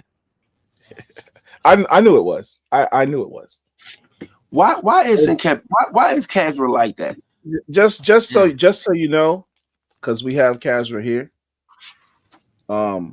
This is a piece I picked up from Dennis Cowan. I got a commission ahead of OAX, the original art expo that takes place in Orlando, Florida. The next one's in February. You can go on the website for the original art expo and get and order commissions with some of the best artists in the world ahead of time. Have them produce the art, and you can pick it up at the con, at the expo. And this is one of the pieces I got from Dennis Cowan, a commission that I got. Do we subtract 0.5 because he doesn't have any black gloves on? Just ask. It's in plastic. It's in plastic. Oh, okay. It's only subtract 0.3. I would not be touching this with my bare fingers. No, this is. At this point, I was saving my story, but I still got my OAX goodie bag, so we go crazy on him for in the auctions. I don't even know. I'm done. You know what I mean? Oh, we pull out the OAX flex. I got. I didn't want to tell my story anymore. It was like, Derek. Stop. Derek, go back. We haven't finished our roll call. I was like, go back to our roll call, please. About how I saved the day at New York Comic Con. I don't. All right, let's move on to the next one. Damn. I don't do my. I don't think we covered Joseph Woods, have we? I mean, Joseph Woods, owner curator. We did. We talked about Joseph. Oh, we did? In Los Angeles. Yes, we did. Black-owned comic book store. We're gonna be. To say anything more would be telling. I'm not doing that. All right. Tyler Forrest Martin, owner and creator of Godhood Comics, writer on The Antagonist. Really dope story, really dope book, incredibly dope book, and has something that we don't often see: a black superpowered family, kind of like our own Fantastic Four. They're villains, but are they? I don't know. It's a matter of perspective. So he's going to be there as well. Frederick Littles. Let me tell you something. You want to talk about a dude who's doing it big and making moves? I think he was in the chat. I think I saw him earlier in the chat. Wiseacre Comics. Yeah, Wiseacre doing some dope stuff. Y'all need to keep your eyes on Wiseacre Comics, man. This dude's making moves. I'm happy that he's going to be at the con. I want him to talk about the stuff that he's doing. Right. We talk about taking. Remember I mentioned before about how every creator wants their work to blow up and be optioned or take it to the next level. Keep your eyes on Wiseacre Comics. That book, Blood Wars, and without one thing about us from Phil, Lord of the Rings, Game of Thrones, but with us. Absolutely. And one thing about us here that's in the chat, from Phil to Paul to Derek to myself, even Oracle who's in the chat, you can't pay us to say your book is good. Nah. If your book is trash, we're going to say it for free. So our opinions, while it may be unsolicited, are not swayed because of friendship or being we paid to say. No, we're going to tell you how we feel. That being said, everyone is dropping dope books, but specifically on Wiseacre, the books are dope as shit. The story is dope. The art is fire. Concepts are amazing. I mean, come on. What more do you need? All facts. All facts. All facts. Let me tell you. Look, this con ain't nobody weak in this con. Nope. No. Not at all. Everybody's a hitter. Everybody's a hit at this con. Nope. We weren't joking when we said the best in comics. Yeah. If you ain't at the upper echelons of comics, you ain't making it.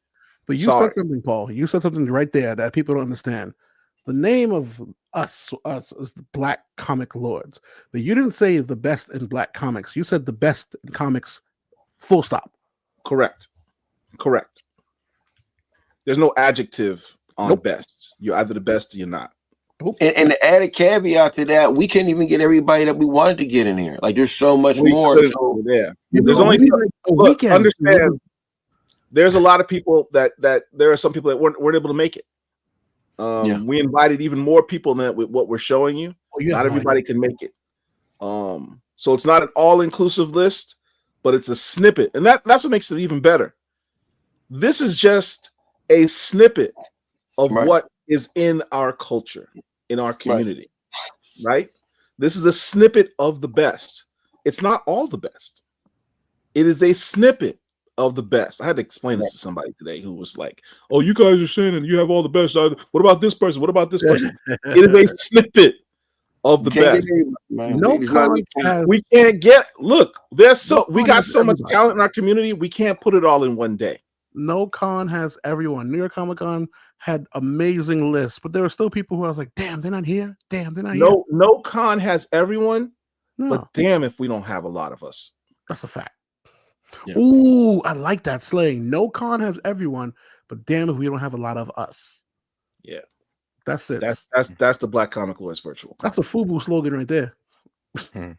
Jordan Clark, Milestone Initiative alum. He's written a lot of books. He's done stuff for DC, the DC Power book, but his hot book that everyone should be very proud of, Ancestral Recall. We interviewed this brother about this book. We talked before about the TJ Sterling in his book on Mansa Musa. I love stories that talk about our history and put it a current day flex on it. Mm-hmm. That's what he does with this. He talks about, it's literally about Black history, and it's kind of a quantum leap, but with Black history. That's the best way I could describe it. That's the story. Original as hell, man. Original as hell and dope. Highly recommend it. I'm happy to have him at the con. When we talk about up and coming, all these people from the Milestone Initiative. Shout out to Milestone Comics, man. They're putting out some dope artists and writers out there. So look, people don't understand what they did with that Milestone Initiative.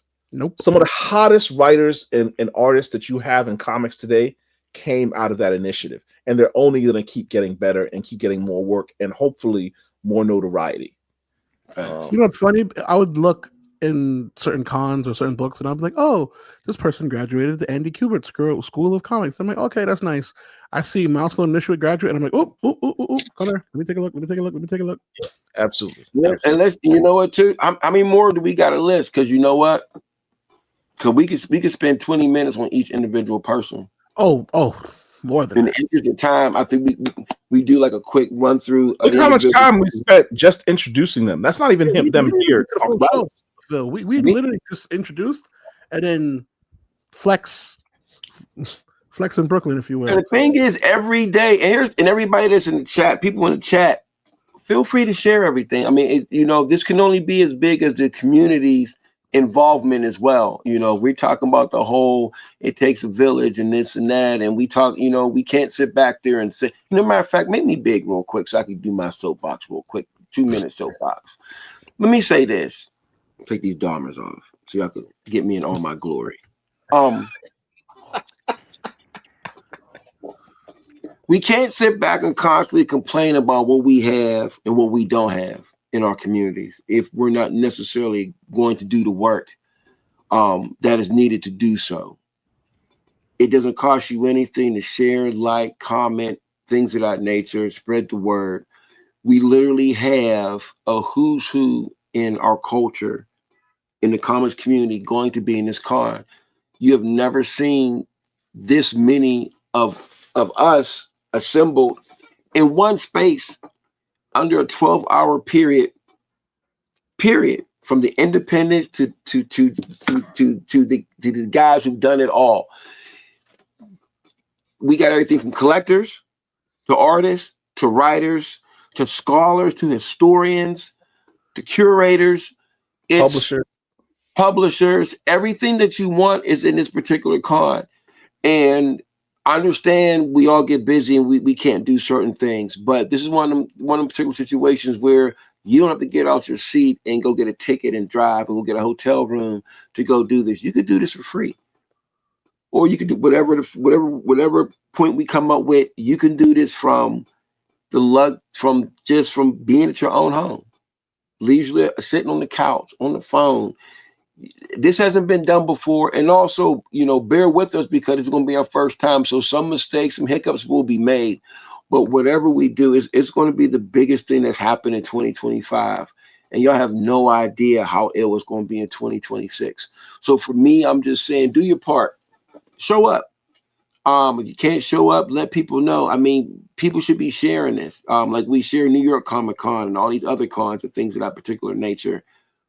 We're all going to be assembled on that day. I have a busy day that particular day, but I'm making sure I etch out as much of that day as possible to make sure that I can make sure this is a success.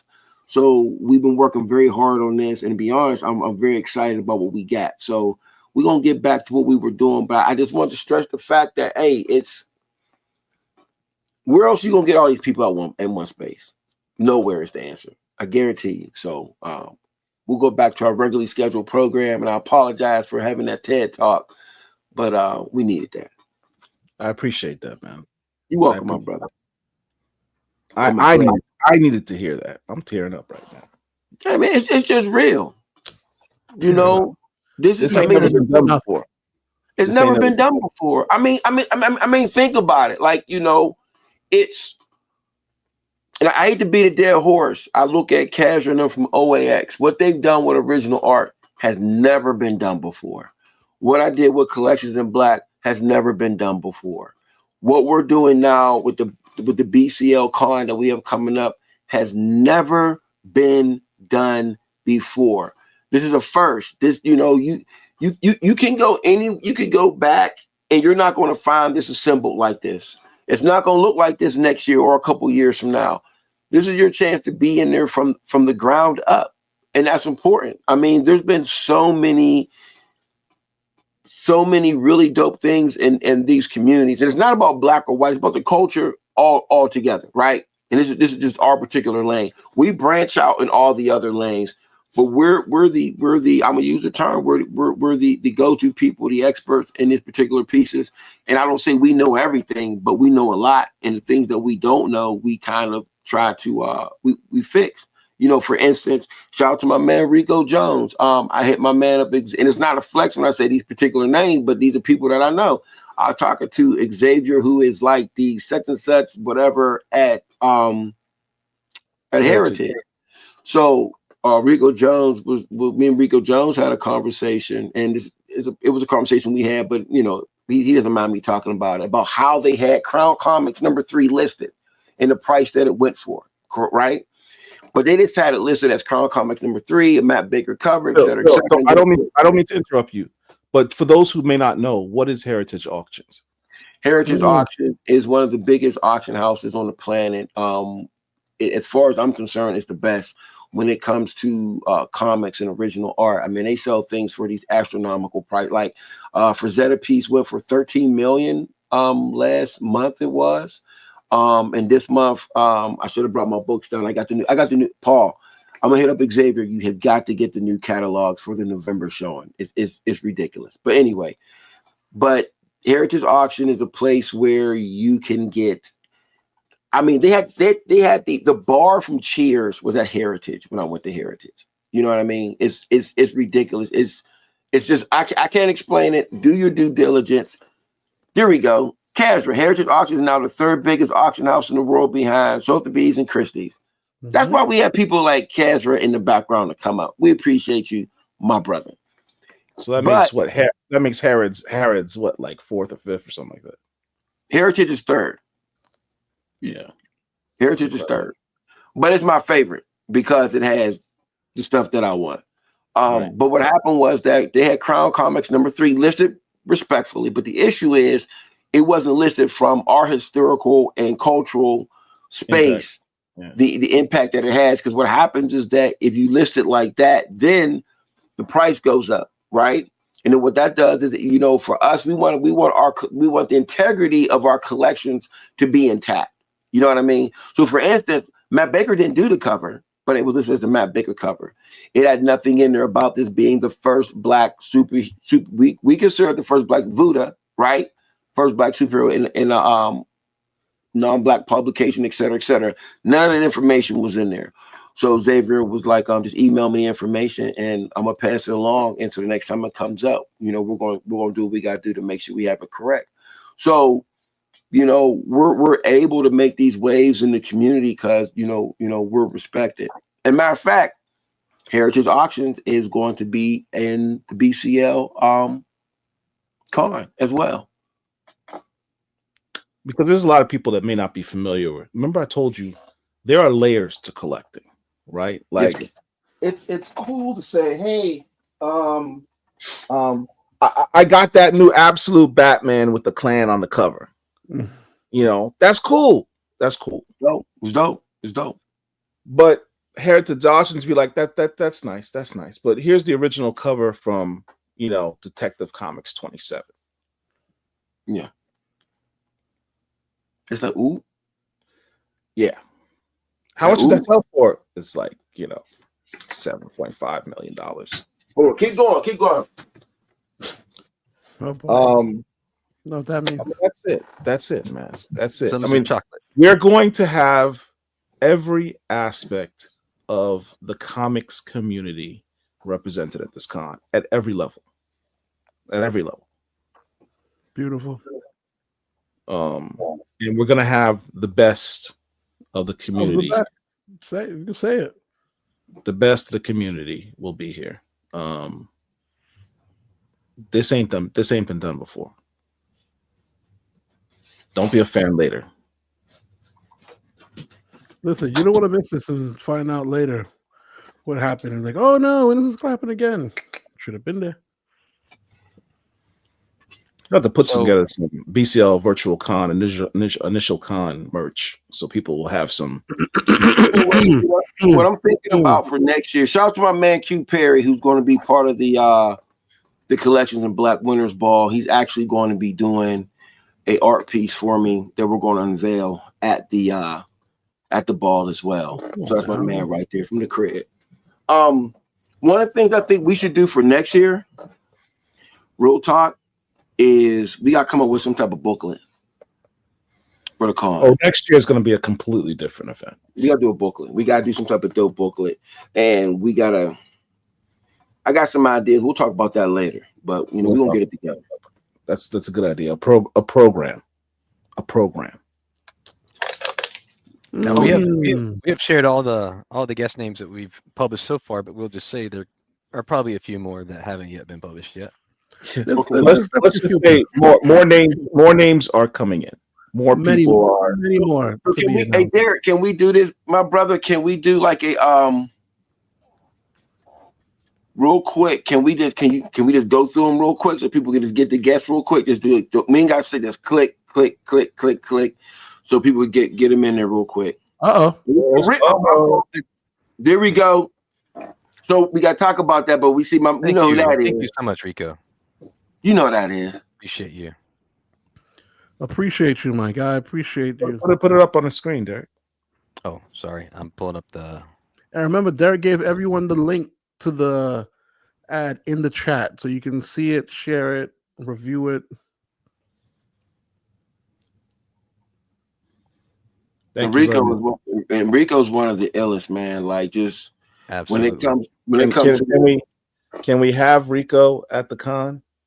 So Rico's busy. We were going to. I tried to, but you know, the brother got he very legitimate reasons. Trust me. So no, I have no doubt. I have no doubt. For those who don't know, Rico Jones is, when we talk about the Black comics community, we refer to him colloquially as Professor Time. This brother has We have a website. BCL has a website, and on that website, we have a catalog of Black books, Black keys, Black comics, a database. Rico Jones is responsible for a lot of the entries that we have in there to give cultural and historical context as to why individual books are important. Without him, a lot of what we have in that database would not exist. He is the go-to guy that everyone goes to get knowledge on this culture, on these books. He is a tremendously important resource in our community, and I got nothing but ridiculously amounts of respect for the dude. Real talk. So, I mean, and even though I feel like I know everything, there's times I gotta defer to Rico. Like, man, what do you think about this? And there's times like we'll sit back and we'll have these conversations, and we'll go back and we'll look. We'll be okay, this is this, or this is this, or I'm like, hey man, Rico, send me this real quick. Or I'll be like, hey, yo, Rico, you know about this? And it's just, and it's not about. Now those are not flex moments; those are historical moments because we're all about getting the history correct. And with that being. Of all the guests that we can't get, that one I'm sad we can't get, because let me tell you, even if he were on for half an hour, that would have been one of the dopest half an hour moments in the con, because he's just that dude. But that's the beauty of the BCL. So you have someone like me, right? Who I'm sitting here, I'm like, oh, I'm fanning out, I'm absorbing, I'm feeling hurt, I'm over because Paul put the knife in my heart with that hardware, but. The BCL obviously is going to show you new stuff. It's going to show you what's current with Storm and Maria Adela. Sure. But it's also going to give you a history, right? So that's what Phil and Paul. And Paul, for Phil to even say that is also shows. No. Listen, Phil been in the game for a minute. You see original art. That's another level of collecting. But that still goes to show he's still learning. He's still absorbing new information. But all of us are doing that. Every single one of us. Right. You can't get that no place here but the BCL.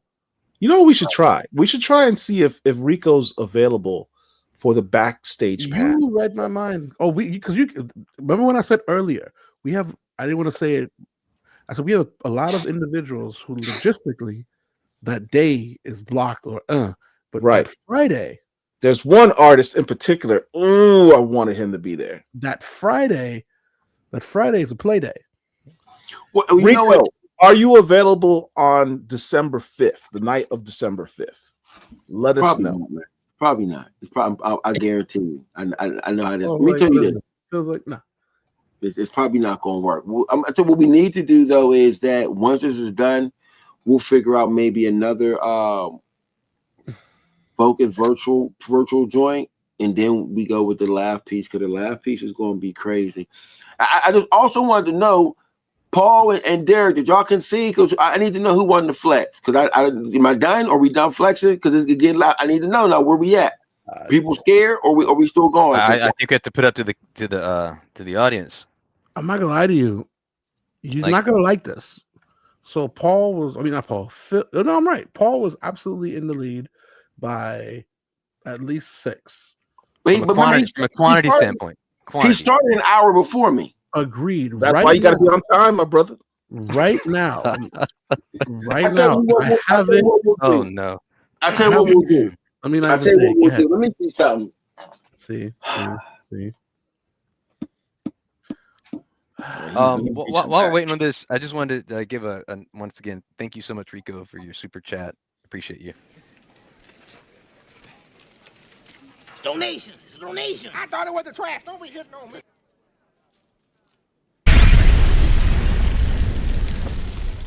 Thank you. So we got Kaz, we got Paul at 13, me at 9. Kaz is correct. Kaz matches what I have right here to a T. All right, so let me just give you with some big boy stuff. So let me ask you this. So when we talk about rarity, does that get more than 1 point? Okay. Depending on hold on. So I'm happy you go in there. Depending on what it is. So now this because all original art is rare. Because we're not gonna go art. We'll go something. No. I go ahead. Rarity is rarity. It could be a cup. If it's 1 in 1,000, if it's a one that Michael Jackson drank off, he's the only one that got it. Michael Jackson drink off sound crazy, yo. That was crazy. Do incentive variants count? Nice. Incentive variants? Is that rare? Okay, so hold on. Here's what we're gonna do. Real quick. Nope. Go ahead. Both of y'all. See, I don't want to do that because I know Phil and I know Paul. You guys are competitors. You're not gonna let this slide. You know what? Fuck it. Let's see what happens. Whatever rules you want to go with, baby. I'm not scared. You know what? I don't have no issue with. Listen, I came late. I have no issue with losing. Okay. I have no issue with losing. I'm not a sore loser. Here's what we're doing. You guys know. I'm a winner. You know your house. You know your man cave. You know your bat caves. I ain't gotta get up. I need you to pick the two pride and joy, your two hottest, your two, if this gets wet, if it gets broken, if it gets, and keep in mind, I said, it doesn't matter what it is. It could be a print, figure, toy. No print, man. No print, man, dog. Come on, dog. For me, someone who hasn't hit original art level yet, okay? But pick two of your baddest, meanest items. Paul don't want me to. No, Paul already know he don't want me to do that. Yes, so we gotta make it. Let's make it fair. Yes, that's honestly not fair because that's not fair. I want to make it fair because I don't want. I don't know items are. See, I don't know because Phil is the soul. He's been here. He knows. He knows. Look, I almost committed felonies in Phil's house. He's like, I'm walking around brother's house. And he saw me stare at some things just a little bit too long. He was like, let's go. He's going through my head like, don't do it. I got a gun. Don't do it. Yeah, and I can see Phil like, Paul, I like you. Please, let's go. I'm looking at the item. I'm looking at the door. I'm looking at the item. I'm looking at the door. All right. Derek, what you want to jump in here? You want to jump in here? Jump in, Derek. I don't have anything to add. Oh, that's funny as hell. All right, so check this out.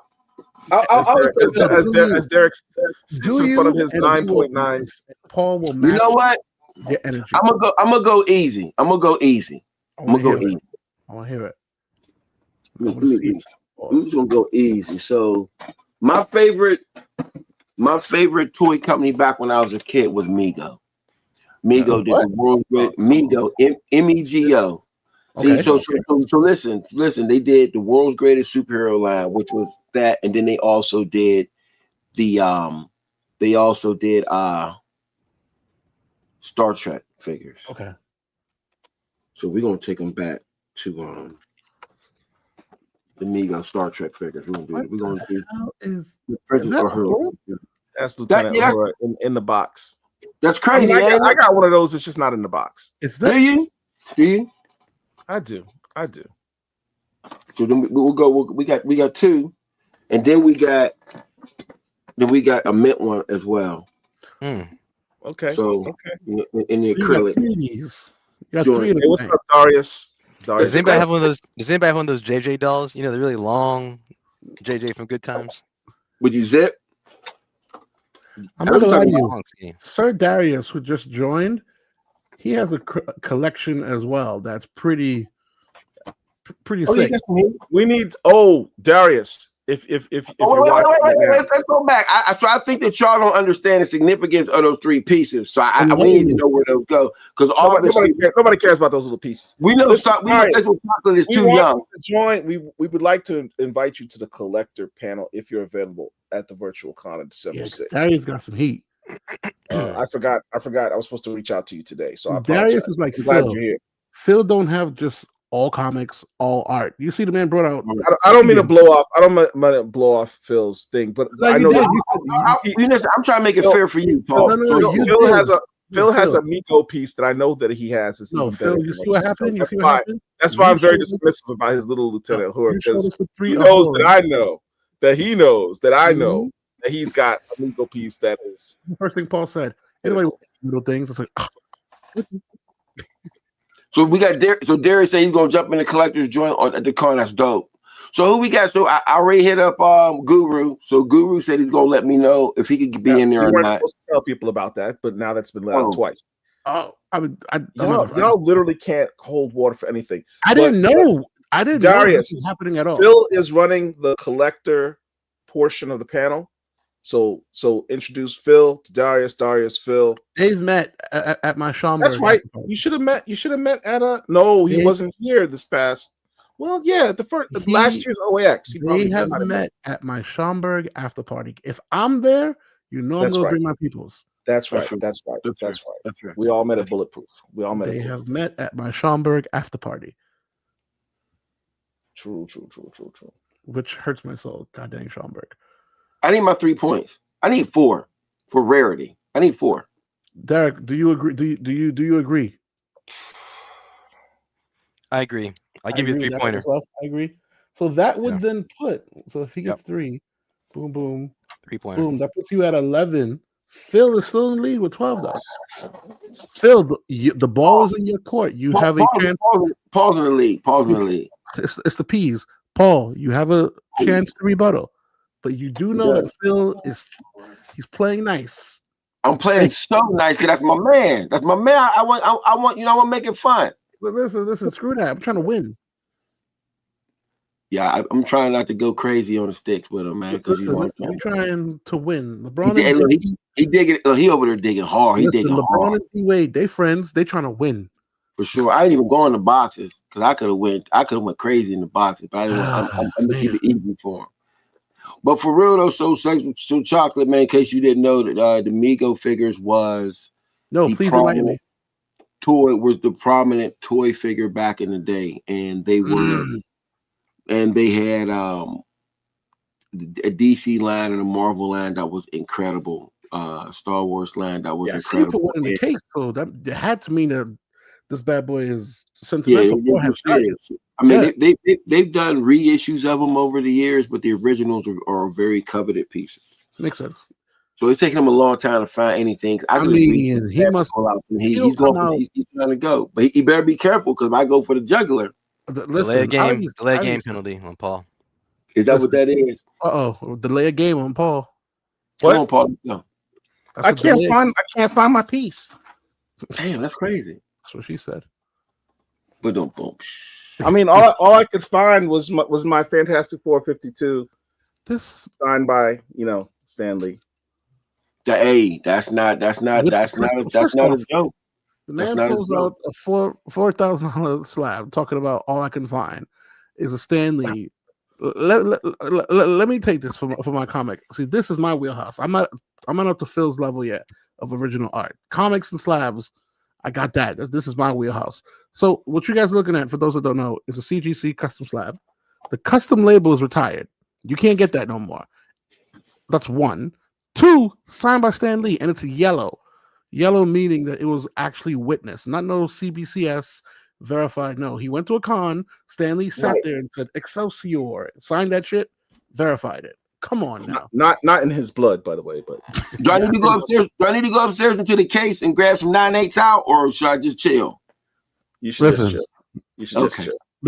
Listen. Hold on. Did you guys send Sir Darius the link to join? We can. He wasn't trying to flex right now, was he? I'm not gonna lie to you. Darius has some. He got some shit. Send him the link. Send him the link. It's getting late. We should have a whole flex show coming up one day. And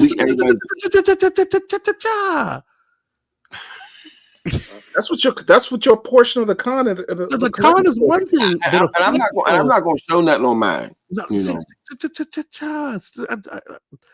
The con you got with the flex show. Let me work. I got. Trust me.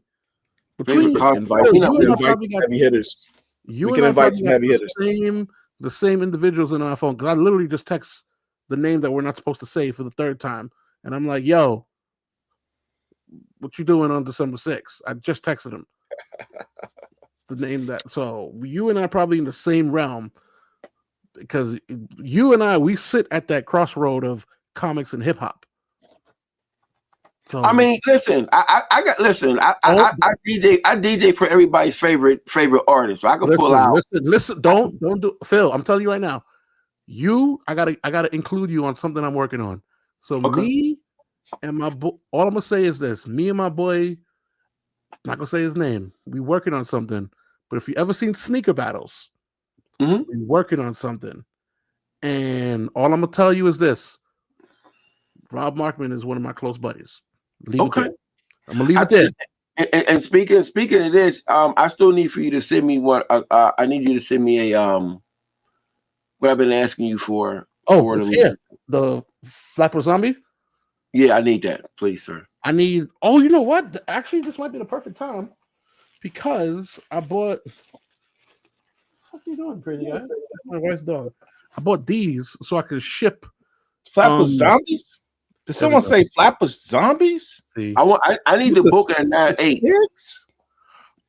With the I don't 6 have on anything in a 9.8 because I only have 9.9s. Is that the entire crew? I don't got no 9.8. Can I get a 9.9? You said, can I get one that can be part of collections in black part? Because I'm doing it. So let me tell you this.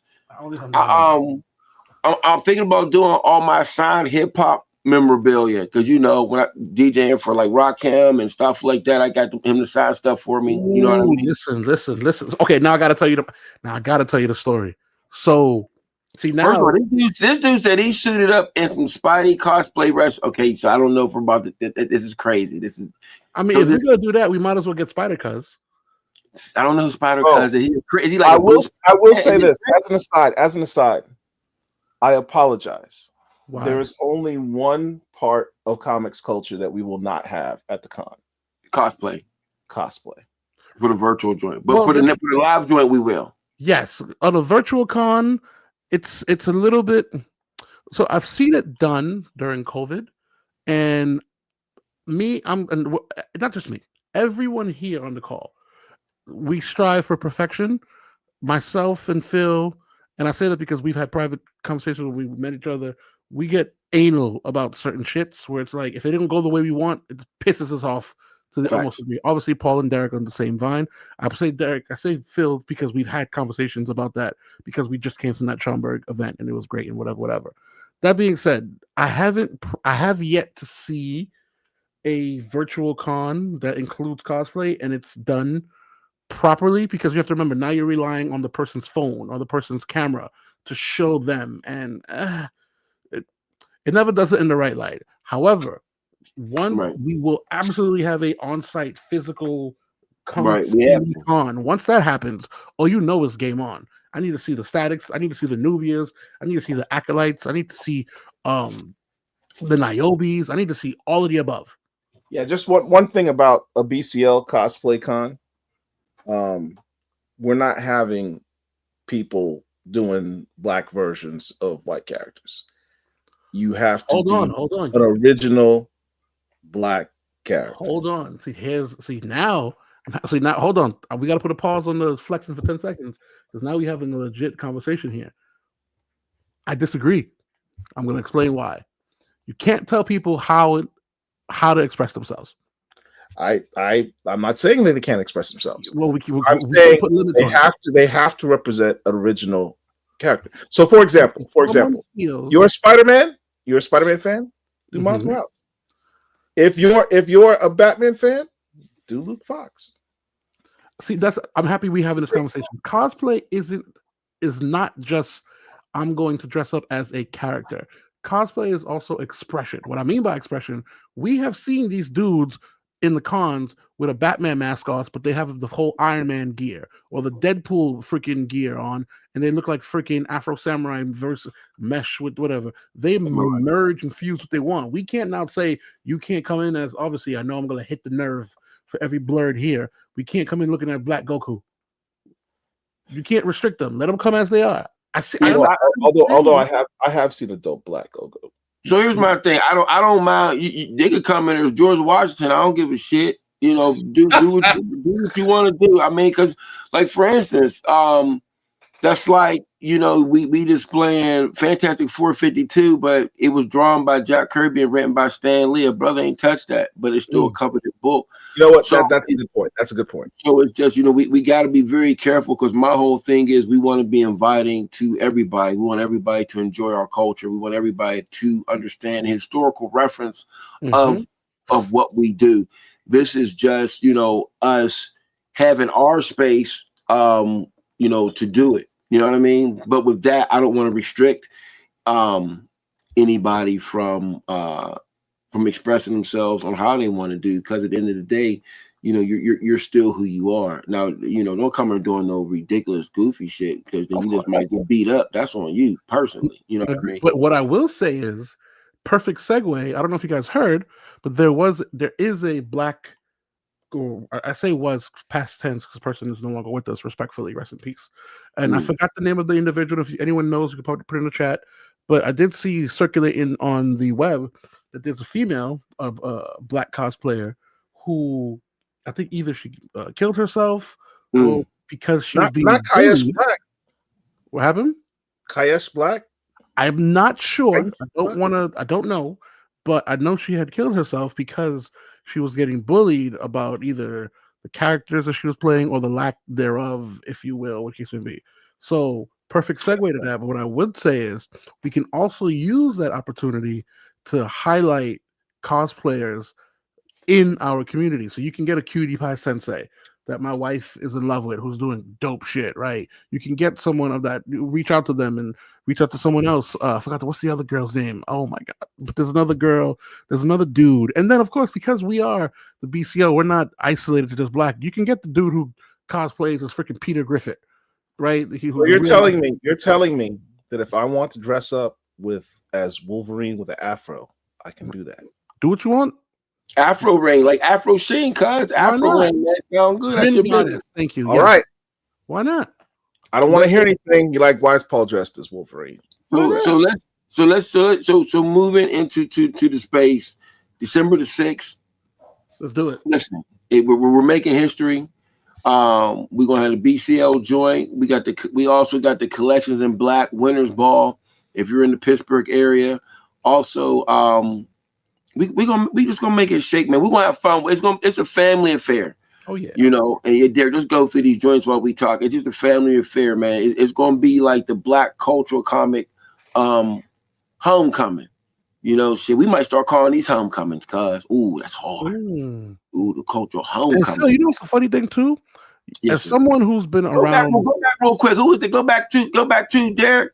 That man, that's a good looking brother right there. Praise him. Oh, Joe Lewis? Yeah, man, that's crazy. You out of control. Hey, you see all them books on that wall back there too? Them is all mine. Ain't no AI over there. Ain't none of that borrowed from nobody. And there ain't a shop on the planet that can flex like that on their wall when it comes to this code. But keep on going. I'm sorry. That wall, you sure that's not Mike Carson's wall? It looks like Mike Carson. No, that ain't Mike Carson's wall, man. Don't do that. Mike Carson's wall mean too now. Mike Carson's wall mean too. Yeah, Phil, what I was going to say was, as someone who's been around cons across the globe and has ran cons and done them, I was explaining this to Paul, I want to say it was the summer. Go back. Strange Drew. Wait, go back. Strange Drew, what splash page do you have? Because let me know what that is, and we can make that work. You're talking to the right one. But yeah, check this out. Besides, obviously, we keep talking about Schaumburg, but we'll talk about that a little later. Paul and I, we got that schedule. It's just timing. But besides that, in terms of black cons, and I hate to just always just black, but a con for us, there really isn't any, right? The closest thing that people relate to is DreamCon. DreamCon is not a comic convention. It's a streamer con, and they allowed comics. So you had Newton Laveau, you had David Crownson there, but it's not like, hey, here's a comic con. It's just a bunch of streamers getting together and they put shit they like, but it's not a comic con. That means that there is no con for us, whereas you have a New York, you have you have a Heroes Con. There's nothing. The closest one is, to my knowledge, there's one in New Jersey that's kind of okay. There's Brooklyn Comic Con. There's Schaumburg, which is at the top, which is bad. We'll talk about that later. But even Schaumburg, that's it. There's nothing else. Well, I'll say this. I think there are a few, but I think it depends on what you want. There's Daryl Flood got Atlantic Con. We have I forgot about Atlantic Con. You absolutely we got Blur Con, but I think that what Hard Work for page 3. Strange Drew, man, hit me up in the DJ Big. Hit me on DJ Big Phil with Messenger. And let's make something shake. And so I'm gonna tell y'all something. This is how it happens, So, for instance, the new Dennis Cowan book that's out, If you look in the new Dennis Cowan book that's out, there is the Prince page. So the Prince page, they didn't have it, and it was currently in it was here in Pittsburgh with me at Collections in Black. We took it out of our exhibit to send back to the Dennis Cowan's team so that it could be in the book. And that's just the way these things work sometimes. And, when we were contacted and we said, hey, when George, it was George who had it. It wasn't that one. There's another Prince one that's in there. When George said, hey, I think it's the Prince book that he did, the cover for the Prince book that Dennis Cowan did. So when he hit us and he said, man, we need that for the book. I could have been like, man, it's supposed to stay here until the thing is over. I'm like, nah, man, Cowan needs this for his book. We said we making sure we get this thing back. But Stranger, you hit me up, man, and let's make something shake. I would love to have that in one of the next Collections in Black, and I'll make sure we do all the insurance and all that other type of stuff as well. Yeah, that's it right there. Yeah, yep. That's the one. Yep, that's the one. I had that at my exhibit, and we sent that back. So that's what we do. But there's a lot of Black cons that's out there. But we're trying to do something, and we're trying to be, and the thing is too, we're not in competition with any of them. What we want to do is we want to work together. But like as with anything, we do want to be the best. You should always want to be the best at what you do. But I do say all these other ones, they do bring a lot to the table, and they're all pretty dope. So what we need to do is have. Damn, I'm gonna be careful with that. I'm not even gonna say it. Screw it. I'm scared. We're gonna say it. What we need to do is have a repository or a list that has all of the cons that cater to our peeps somewhere, even if it's not on the con, but somewhere on our website or on our Facebook page. Or listen, because for example, Kev just put this Black Age of Comics in Detroit. I ain't know about that. Yeah. Right. So and that's why we do this show. We're a resource to everybody. We're not no haters. We want everybody to eat. You know what I mean? Absolutely. The bigger the community, the better the community. You know what I'm saying? Rising tide lifts all boats, baby. Yeah. We're Brother we root for everybody Black. Hey, and John Jennings is we share the same birthday. That's my guy right there. And actually, he had a whole wall in Collections in Black. Yeah, John's a beast. I met John a couple years ago at Schaumburg. Yeah, one of the original founders. Him and Jerry Kraft. It's gonna be such a dope show, y'all. Wow. Does Derek have the Khaled "We the Best" soundbite? That's real. But no, this con's gonna be great. This con's gonna be great. I'm thoroughly excited. And normally, I get excited about stuff like this when it's an invert or when it's an actual in-person. Can I say something, man? Can I say something that's gonna seem a little controversial? Here we go. I would like to get Eric Jalal on the show. Who's that? From Ripperverse. Yeah. And people, because Eric Jalal, there's a lot of controversy around him. I think he's a conservative. Ripperverse sounds familiar, but I don't know. That comic you see on the screen right now, Isom, he does that. He does that. Okay, that's why. Because I know Isom was a big book when it dropped. Not a big book, but it had the whole Ripperverse is huge, and I know that a lot of us don't like some of the things that he says or whatever, and that's fair. But I feel like just as a Black creator, I still think I just want to hear what he has to say, disagree or agree. I feel like that's important. So I would love, if we get Kanan White or whoever could link us up with Brother July and have him come on, and we can discuss what he has going on. And my whole thing is we want to keep it comics and culturally, culturally centered. Shout out to my man Lonzo Starr, man. He's a beast, man, and he's a good brother. I'm shocked we don't have anyone from. You know what? Yes, we do, because it's Advent Comic. I'm like, wait. Yes, That's one of the ones that we don't have the program for yet. Yeah. Tony's going to be there. Okay. Okay. I was like, wait, Tony Cottrell. I was like, wait up. Derek, that's the name I forgot to tell you to add. Because I'm still waiting on it. Let me say this too. I want for people who are watching, because we ain't gonna be on here forever. I'm putting all these artists on notice. And what we should have done is had them do commissions and that pieces for sale and things of that particular nature. Because when you go to, and I think don't step on Chocolate's toes. Oh, I'm not stepping on but I'm talking about as in, for instance, when we do our next one, and Chocolate, you could be over this. I don't know, whoever wants to be, that's fine. When we do the next one, we need to have people do pre-commissions before we do the thing. So people can come and get their stuff, like when they do like OX and these other ones where they have, Arthur Adams did pre-commissions, and that dude sold. So I think the number was ridiculous, and he sold out like almost instantly on his commissions. And he made more in his commissions than people make in the year. Whoa. So and that's something that, we need to start doing. And that's an opportunity for our artists too. We have collectors in here. We have the money to pay for this, and people do want to buy these things, but a lot of times we don't know that they're available. So the thing is that we have to make that available to the public as well. People don't know that they can get Dennis Cowan artwork, they can get such and such artwork, Tara Clark. They can get all this particular artwork. So we have to sit there and make it so that they can get those things. So that's all.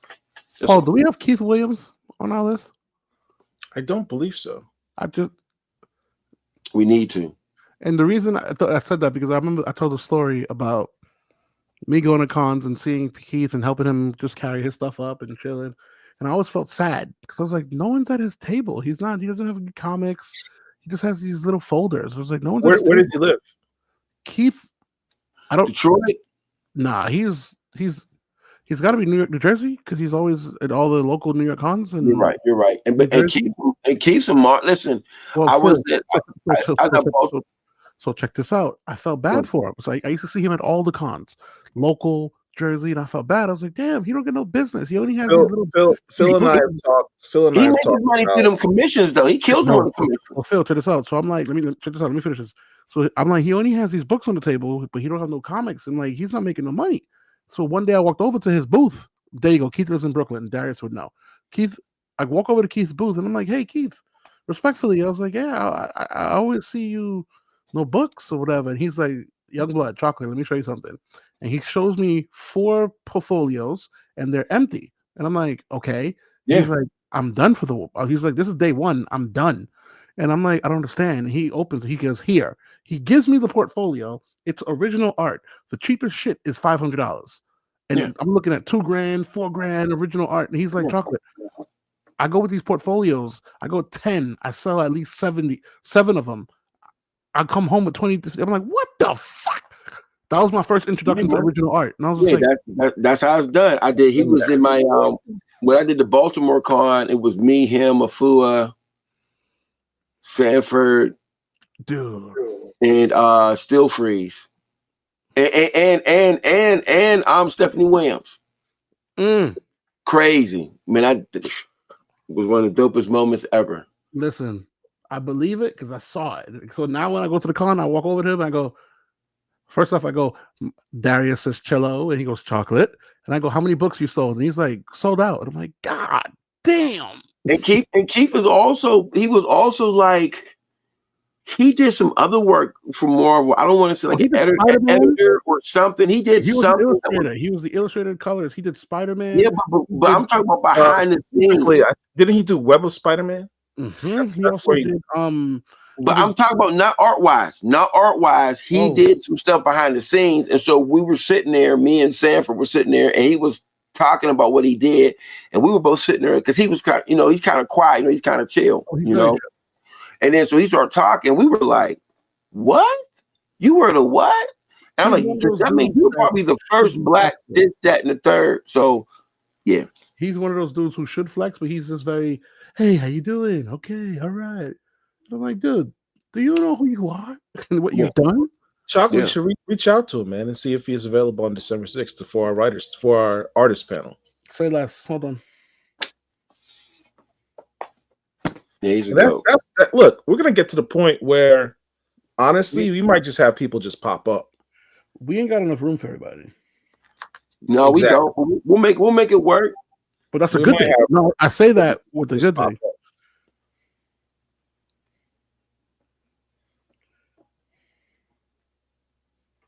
That's a good thing.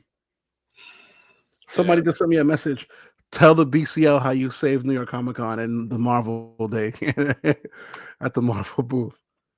How'd you do that, sir? Oh wait, you really don't know about the story? You really don't know about it? You said it last time. Go ahead. Yeah. Go tell me again. Phil here. Phil, I told no. Phil wasn't here. I'm throwing alley oops, man. I'm throwing the alley oops. You're right. Long story short, my boy Rob Markman is doing the panel. Rob is there. Rob gets there. He's like, "Yo, Chocolate, what's going on?" I'm like, "I don't know."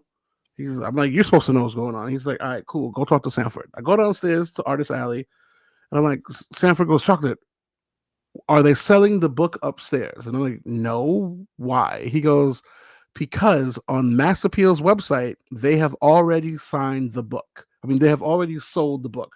This is Friday. Whatnot. The book was only being released at the Whatnot booth on Saturday."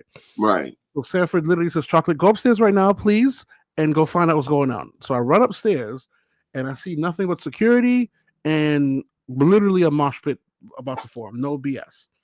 So I get there, and I get to the top of the line. I'm like, excuse me. And I'm like, "What's going on?" And these people are ready to riot. Security's holding them back. The people at the Whatnot booth, or they call it the Whatnot house, are like, "Hold on, let's figure. We don't know what's going on."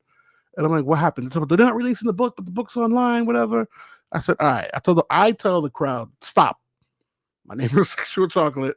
Let me quarterback this shit. Give me a minute." I walk into the Whatnot booth, and I literally tell the manager, Jeff, and I'm like, "Yo, Jeff, let me quarterback the next 2 hours because you have a mosh pit outside."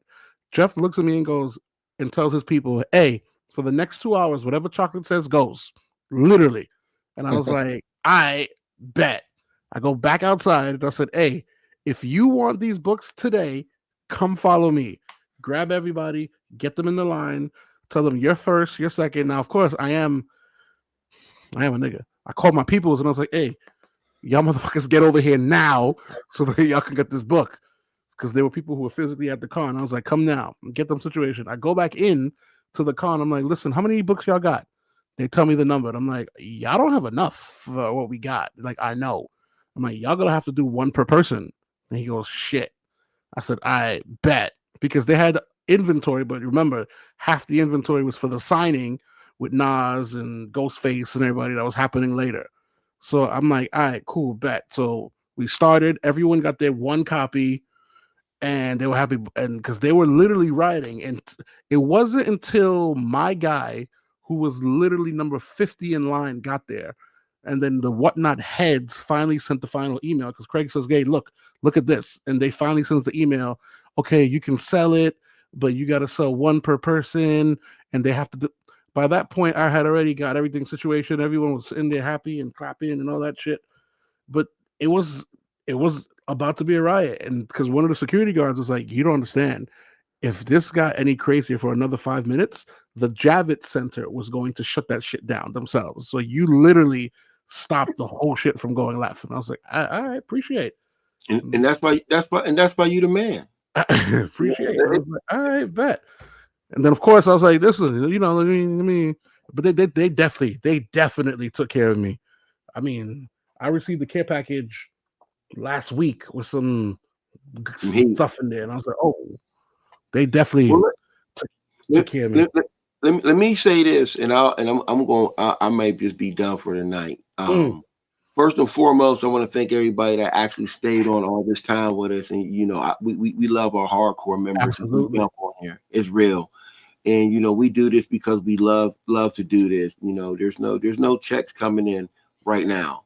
Keyword right now. But next year it's gonna be totally different. If you see me on here with 2 baby kangaroos in the basement, cuz I done got that money. But moving on, the one thing that I do want to say is that December 6th, the BCL Con, it is on. December 6th, Collections in Black, Winners Ball. We got OAX coming up, which is gonna be something crazy. And the fact that we mention all these things together, because it's a partnership. You know what I'm saying? We all got our own individual things, but we're working on this together for the betterment of the community itself. And the thing too, like, you know, I'm not against criticism. You know, if there's something you feel we're not doing that's right and exact, feel free to let us know, but let us know in the correct way, in the correct way.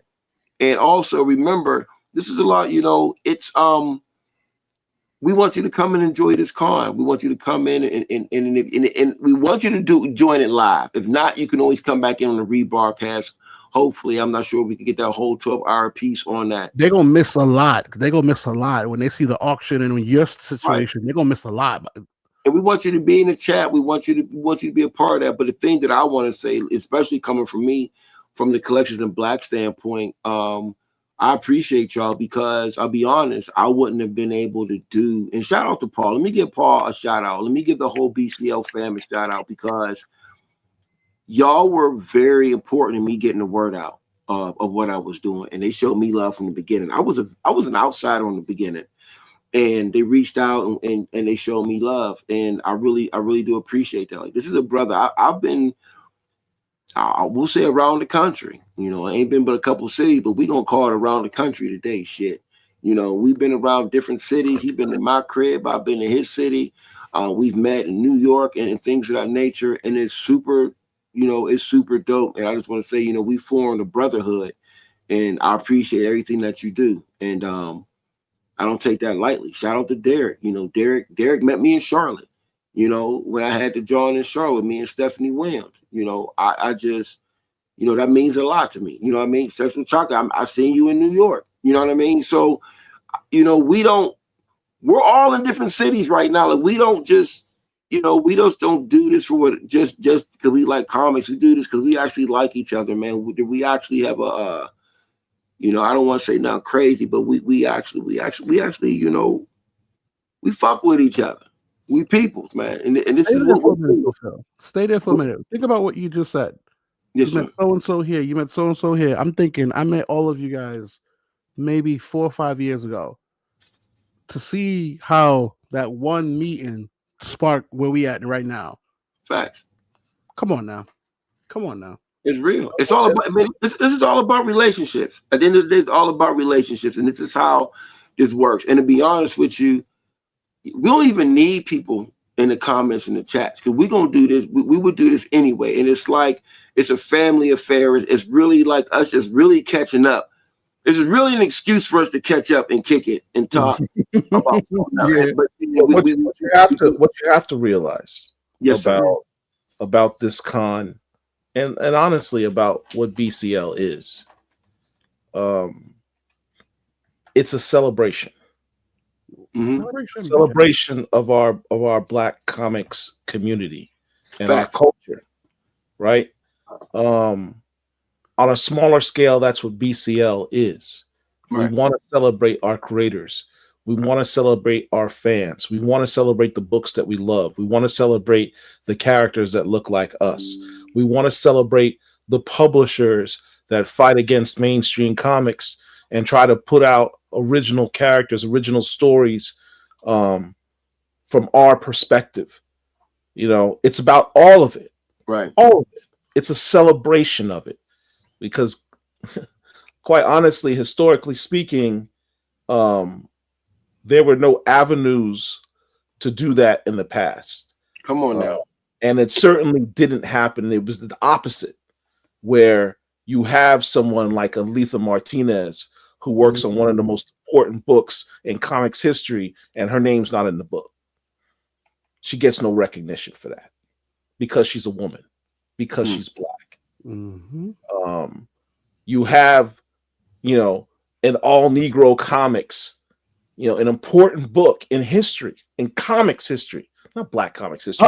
And here we go. There we go.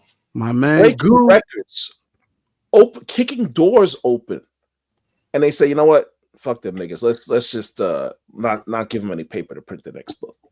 Facts. You know what I'm saying? Like, we can't allow that to ever happen again. Right. That's our perspective. We're Right. not going to allow that to happen again. We're not going to let an MD Bright pass and not go unheralded for his contributions to comics culture. Right. Not on our watch. Right. And at the end of the day, this is the most important thing. If there's anything I want anyone to understand about BCL and about this con, because it's weird. The bigger you grow, the bigger target you become. For whatever reason, we're doing this out of love. I don't do this to make money. I don't do this for accolades or whatever, because I don't get it. I do this because I love this stuff, man. Right. I love these people. I love these characters. I love this books. I love this culture. I love having brothers like this that are on the screen that I can kick it with and talk comics with, that understand what I'm talking about, that we share the same passion. I love this culture. That's why I told at doing this stuff, because it's a labor of love. We do all of this out of love. And those that say, hey, don't want to throw their shade and say, hey, you guys are this or you're that. I'm not going to say the things that they say. Kick rocks. You can say that all day. But at the end of the day, I'm still going to support you, because I do this out of love. I love this culture, and I love you. Right.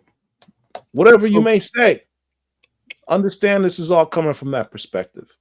Right. So Paul, check it out. Shout out to Young Guru. So what's up? Not only, it's funny you mentioned that, right? Because you said how you a group of people that you could just sit there and talk to.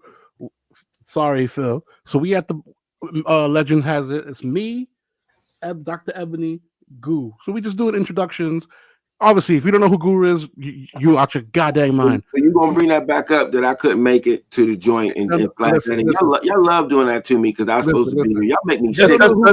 Just like you like to bring up that picture at Schaumburg that I wasn't in because I had to catch my flight. Listen. If you wasn't there, you missed.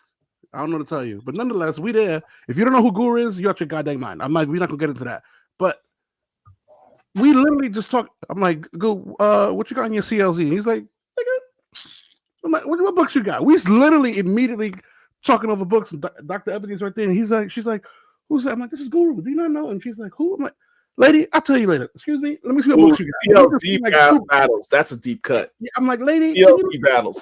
Yeah, I'm like, can you? And me and Guru, we just going over books and saying he just. But I say that to say comics, it cuts through everything. You got Phil sitting there doing big boy DJing for your favorite artists. Literally after he's done DJing, he's probably sitting, because I know a few of them sitting there rocking and rolling. Just what books you got? Listen, I'm telling y'all, you got myself, you got my boy Rob Markman, you got Phil, I'm telling y'all, this is just the beginning. Phil, remember what I told you about the sneaker battle?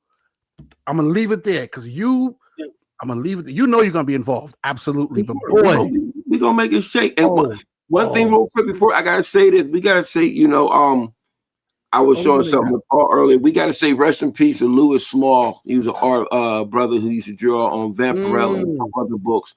He passed away. And it was funny because I wasn't necessarily familiar with the name, but I do have the books.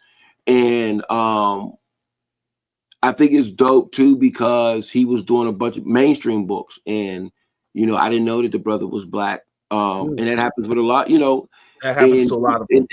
And also that's dope because we don't have to just do Black books.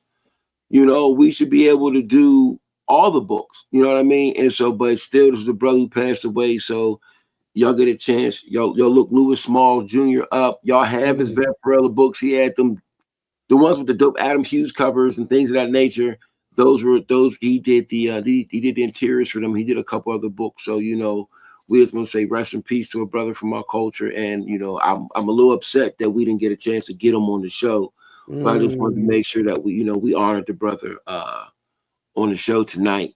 And hopefully during the con, we're going to do something for those we've lost this particular year, and we want to make sure that he's represented in there as well. So just want to say rest in peace to that brother. To answer your question, Young Guru, the passes that you can buy as memberships to the BCL YouTube page, which will give people exclusive access to the we have a backstage pass show the night before the con. Yep. So the but membership people have to register that with their Gmail accounts. Yep. So the membership is $5 for everyone. You can donate. So let's say you donate $25. That's $5. That will give 5 individuals backstage access.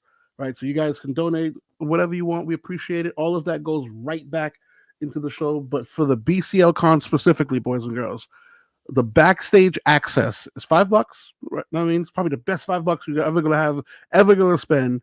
And for those that would like to donate, increments of 5 will grant us access or allow us to give other individuals access to that backstage pass. So truly appreciate every single one of you. Phil, Paul, give the floor back to you, baby. Yeah, and Rex coming. Yeah, Lewis Small passed away. Yeah, definitely passed away. See, I never even heard of Lewis Small till you brought him up, which is sad because I didn't get to experience his art while he was alive, or I probably didn't realize that he did it. I probably read it and didn't even pay attention. Yeah. So I mean, there's a lot of us in there. So I just, we're not gonna be able to recognize and have everybody, but it's just the fact that Guru's doing 50 passes. Oh, God dang. He made my 5 passes look like nothing. God dang. Shout out to Guru for donating 50 passes to the BCL Con. Appreciate you, Guru. Appreciate you. That's a big deal. Appreciate. By the way, damn! Big boy, I'm shocked that we didn't even say that. Did anybody see the new BCL logo on the screen? Nobody paid attention. It's just a con thing. Listen. I'm just saying. Listen, ain't nothing small around here. Pause. Whoa. All right. I got Guru. I'll hit you tomorrow. We'll make it work. Appreciate you, brother. Bet. Appreciate you, Guru. My guy. All right. Well, look, I gotta go, guys. I gotta get up and do work. We had that 2 hour and 30 minute mark, boys. This was supposed to be like a 45-minute show. But this is what happens every time. This is what happens when you're hanging out with people you actually, kick it with. Ooh, right? Stop. What the hell? This is after I got off stage DJing for Rakim. He signed this for me real quick. You know how to bring this out. You know what I mean? So I gotta just a little something. It's just over here. On the 12-inch, man. You know what? I have no choice. Now I have to bring out. I got to bring out. Where's my signed Nas De La Soul? Oh, okay. I should have made Goose sign it while he was there. Freak. Put my chain back in, man. No, because now you're trying to hurt people's hearts. That was kind of disrespectful right there. He came out with the signed Rakim brand. Come on, Rakim the God. Wait. Cashman said he wants in on the flex up. Cashman's not allowed in the flex. Yes, he is. I don't know why he's not allowed, but now I want him in it. No. Yeah. Here's the thing about Cashman. Let me give y'all two this real quick. I want to hear this. I'm looking forward to having Cashman on the channel. Cashman's not allowed in the flex off only because Cashman has access to everything. Yeah, Cashman would destroy the channel. It's not even. So I'm gonna say this, and I'm not saying Cashman will sit there and flex with other people's art or whatever, but I'm gonna say this. This is the person who made sure I had possibly the oldest piece of Black Panther artwork that exists. You showed up. Oh yeah. Talk about it. Yeah, you got to talk about that. That was Cashman who made that call. It's what is the first appearance of Black Panther? First appearance is 52, but none of the 52 art exists. So we had to pay. What's the second appearance of Black Panther? It's 53. We had a page from 53. Direct from just little picayune stuff or art that this man is talking about. We're talking about. Listen, let me say this. So let me say this. Yeah, that's I don't. No. Now I'm saying his personal collection. I don't know how crazy it is. I know it's crazier than just the access that he has makes it crazier than everybody else. So we don't want, Here's what I need everybody to do. So I'm putting something together. Phil, absolutely, I need you on that one because you and I together are gonna bomb this out. Outside of the BCL Con, I need everyone who has a collection, whether small, big, medium, crazy, savage, whatever it is. Make sure you send myself an Instagram. Send me a DM on Instagram, Sexual Chocolate Comics. I need that. As many as we can. You may think, I don't got enough to deal with Phil and all of that. He got some craziness. Don't worry about it. Bring it. Don't worry about it. Just don't worry. You never know. DM me on Instagram, Sexual Chocolate Comics. Hey, Chocolate, let me ask you this though. You coming to OAX though, right? You and Paul. I looked at that's a weird ass response, dog. I'm gonna explain it to you. So I'm gonna be super vulnerable. I'm gonna be super honest here. I grew up in Brooklyn. I could be walking down the block. Somebody pull out a knife or a gun and say, "Give me your money." I'm fighting. I get shot. I get whatever. You literally say, "Yo, Chocolate, I need you to get on a plane for 15 minutes. I'm the biggest bitch on earth. I absolutely hate." Oh, that's why he did tell me that. He doesn't like to fly. Passion. You don't understand how many times I cancel. Bro, take the Amtrak. Stop. Take the Amtrak. So listen. Let me say this. Can we switch the logo over so I can see this brother's face while we talk? Let me say this real quick. Let's figure that out. Whether it's train, plane, automobile, whatever we got to do to make sure you're there, because you need to be in the building. Like I'm trying to experience like you've never. We need to have a BCL link up there. I'm doing some things I don't know if I can talk about it yet. Actually, I believe Saturday is the first episode of Collections in Black OAX All Access on their channel. Nice. Let's get it. That's going to be on Saturday, I believe. But and what channel is that? On the Comic Art Fans. I'm sorry, on CAF, on Comic Art Fans. Kaz was like, man, you're not even mentioning the channel. Yeah, my bad. On Comic Art Fans, but yeah, you need to be out there when it comes to just original art, and just when we say all the artists are in the building.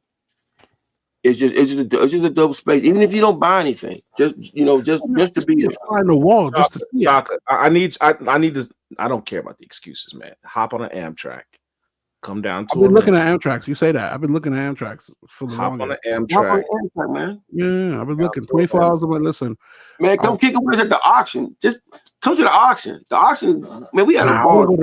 The auction is crazy. I want to go to the whole thing because just the story that you and Paul explained to me, and then hearing it from Dennis at New York Comic Con. Dennis is like, "Yeah, I'm sitting there. He gives me this book, and I'm just like, who did this?" He's like, Still Freeze. He's like, "The fuck?" Walks over to Still Freeze and goes, "You did this?" Still Freeze is like, "This book." Yeah. I had 5 minutes. He's like, 5 minutes? Fuck you want me to do? Like, dude. He's not even lying. Still Freeze did that in 5 minutes. That's the problem. The fact that Still Freeze did that in 5 minutes.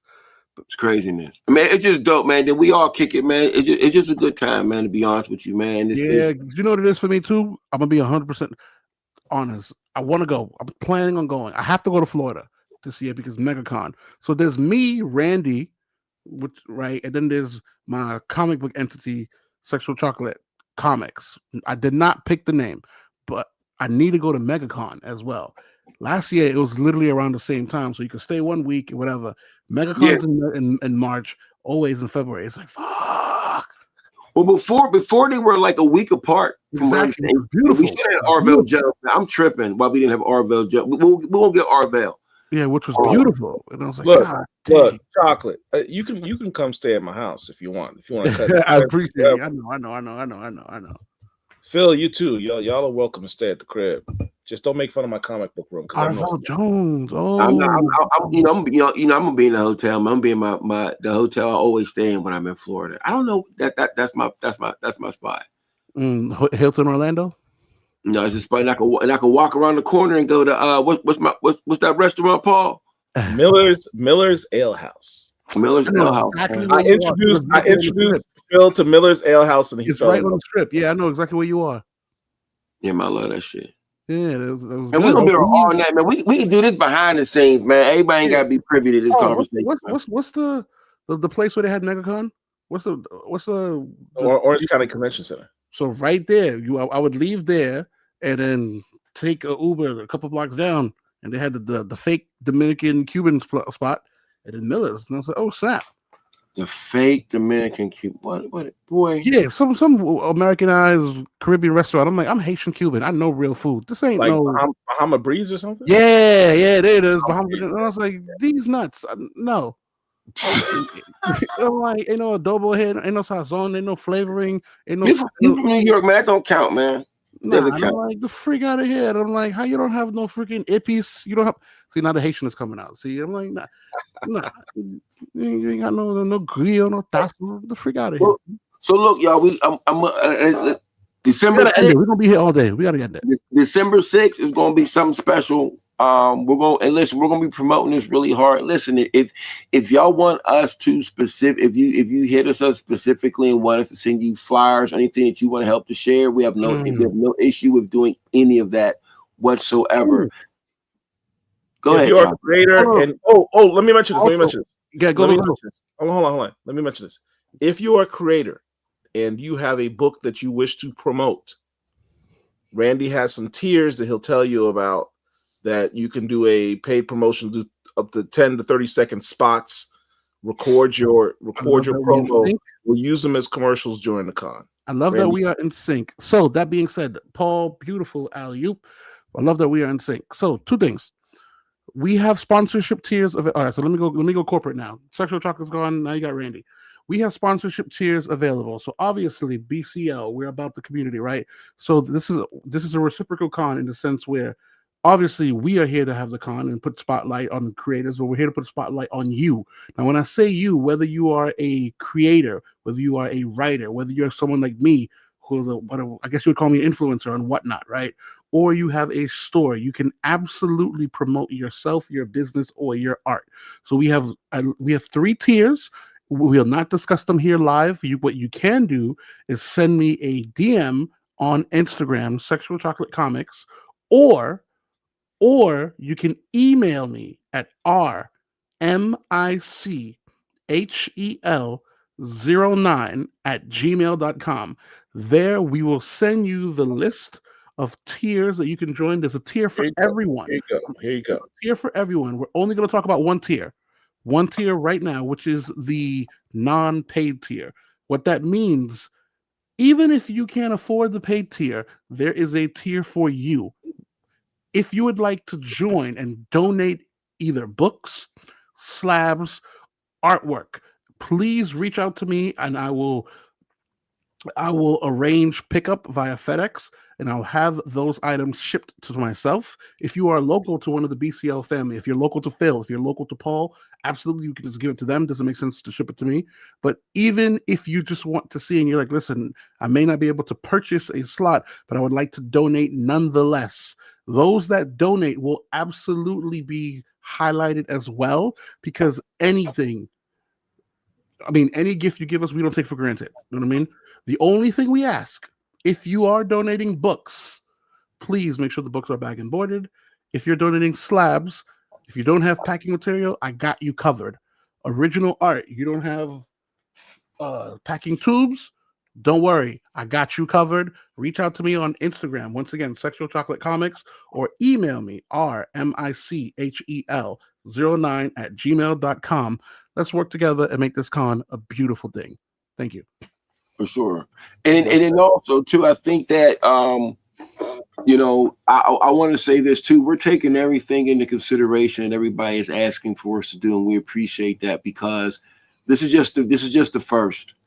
And like I said too, this is all about the relationships, and we create these relationships. Like when we do these wrap up Wednesdays, please come in, say what you have to say. I mean, this is, if you see us at these particular cons, come up and holler at us. If you're in our city, let us know, man. Let's build. I mean, because we're only as strong as our community. Like don't be no weirdo though.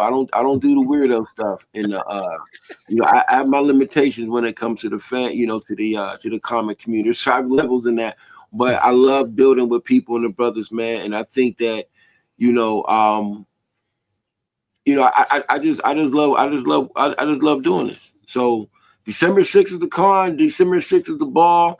We got OAX in February. We're going to have 2026. We're going to have a real. We got some major announcements coming, and I just realized something. February what is OAX? I'm about to lie about this date, man. I should know this by the back of my hand, and I apologize. I know it's in Orlando in February, and I should go on my phone and look right now. It is February 20th through the 22nd. Yeah, I told you. I just want Paul to say it, man. I got tired of doing all the talking. Okay. It's on my calendar. Thank you, brother. So that's it, y'all. That's it. Yeah. So again, to reiterate what we started the conversation tonight. Those that have paid I'm for, I'm over chilling. I'm like lounge. I forgot. I'm just talking to my brothers, man. We over just kicking it right now. Those that have already paid for BCL membership to try and get admission to the con, we had to pivot from that due to logistical problems with the platform streaming the con on. So, not to worry. If you want your money back, we can refund it to you. But I think a better deal for you is that the money that you paid for the admission to the con will now be used towards the backstage pass for the backstage event that happens the day before the con, the night before the con.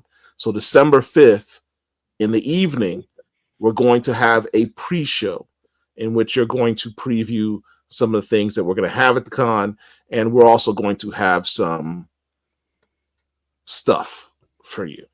Yeah. I'm not. Chocolate's smiling because he knows what he has cooking for you. You'll be rewarded for your. If you've never joined my Whatnot, shameless plug, Sexual Chocolate on Whatnot. If you've never joined Whatnot, let me know. We'll hook you up with $50 credit. But if you've ever joined my Whatnot, Kev P, you've partaked. A few of you guys, you've joined my Whatnot. You guys know once I start smiling, she gets real. Yes, I know. I love when he smiles.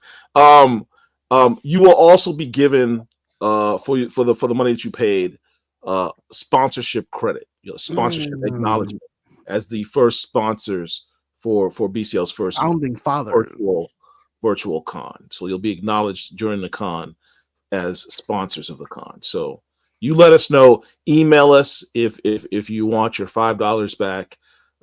We can do that via PayPal. Email us at blackcomiclords@gmail.com. Otherwise, you'll be pivoted over to the backstage event the night before, which is worth it. Which is super. It's beyond worth it. It's crazy. It's gonna be crazy. And I'm gonna say it one more time. December the 6th.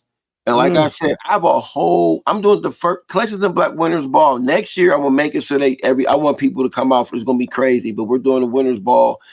I may be broadcasting part of mine from the Winners Ball, which would just be on a whole nother level. So for everyone else, for everyone else, the BCL Virtual Con will be free. It will be free. On in case they weren't sure that's what that was going to be. It's going to be free. Look at you looking like a superhero on a variant cover, man. Listen, he looked like one of them Funk Fleck posters I be seeing all over New York, talking about "Yo, come through." Look, it's tough. That's fine. I do this shit for real, cuz this ain't no play thing, man. Don't let the comics fool you, cuz. Look like one of them album covers. That's tough. I mean, this is what we do. This is the comics is one thing. I mean, but I got the new video coming out. Me and my man Beatty and Bodie James from Griselda. We just did a show with him. Working on some other stuff I can't talk about right now, and I'm involved in a lot of different things. So it's real and it's natural. This is what we do. I'm just trying to bridge. I love this community, man. I love this community. I love what we do. This is what we do. All right, fam. I have got to go to bed. We said that half an hour ago. So I'll say some stuff to flex. Every time we get on here, we'll do some flexing. You know what I mean? Because I think people like to see that. And for the record, I won the flex off. So with that, everybody. Hey, listen, you know what, Paul? You know what? Let me have this one. You and I both know what's at your crib, so let me have this one. I'm gonna let you. So I'm gonna say this too as a caveat. I came on an hour late, so this dude was 5 points up. And you know what, too, Paul? I'm going to allow you to have this. But guess what?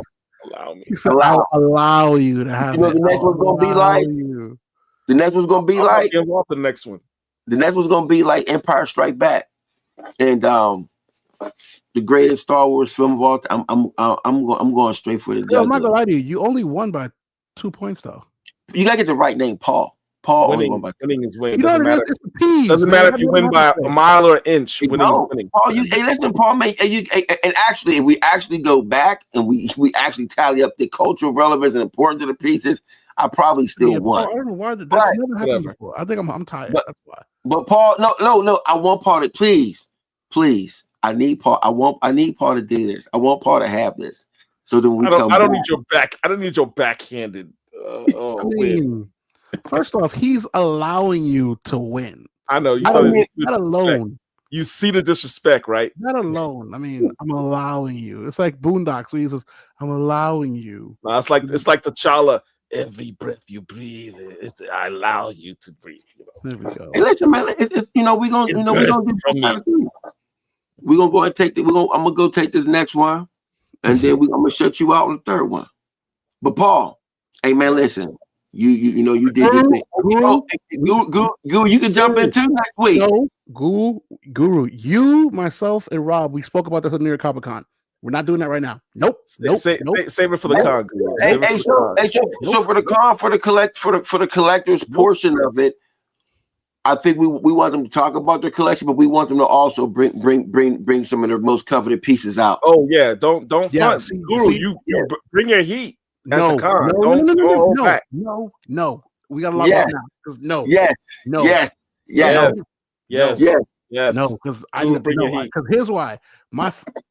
I can't even say what I want, but Guru. No, we got. Listen, some of us got boxes of shit, so we could do this forever. I know who I'm dealing with. Listen, okay, I'll give you this. I'm sitting. I'm sitting there, and I'm just like, whatever. And he's like, nigga, are you crazy? I'm like, okay. I'm just making sure you're valid. And he's like, you know who you're talking to? And I'm just like, but Chocolate, let me tell you something. Or just on some real stuff. See, there's a lot of us. No, hear me out. See, we starting already. We could do. Hey, listen now, Guru. Now let's not.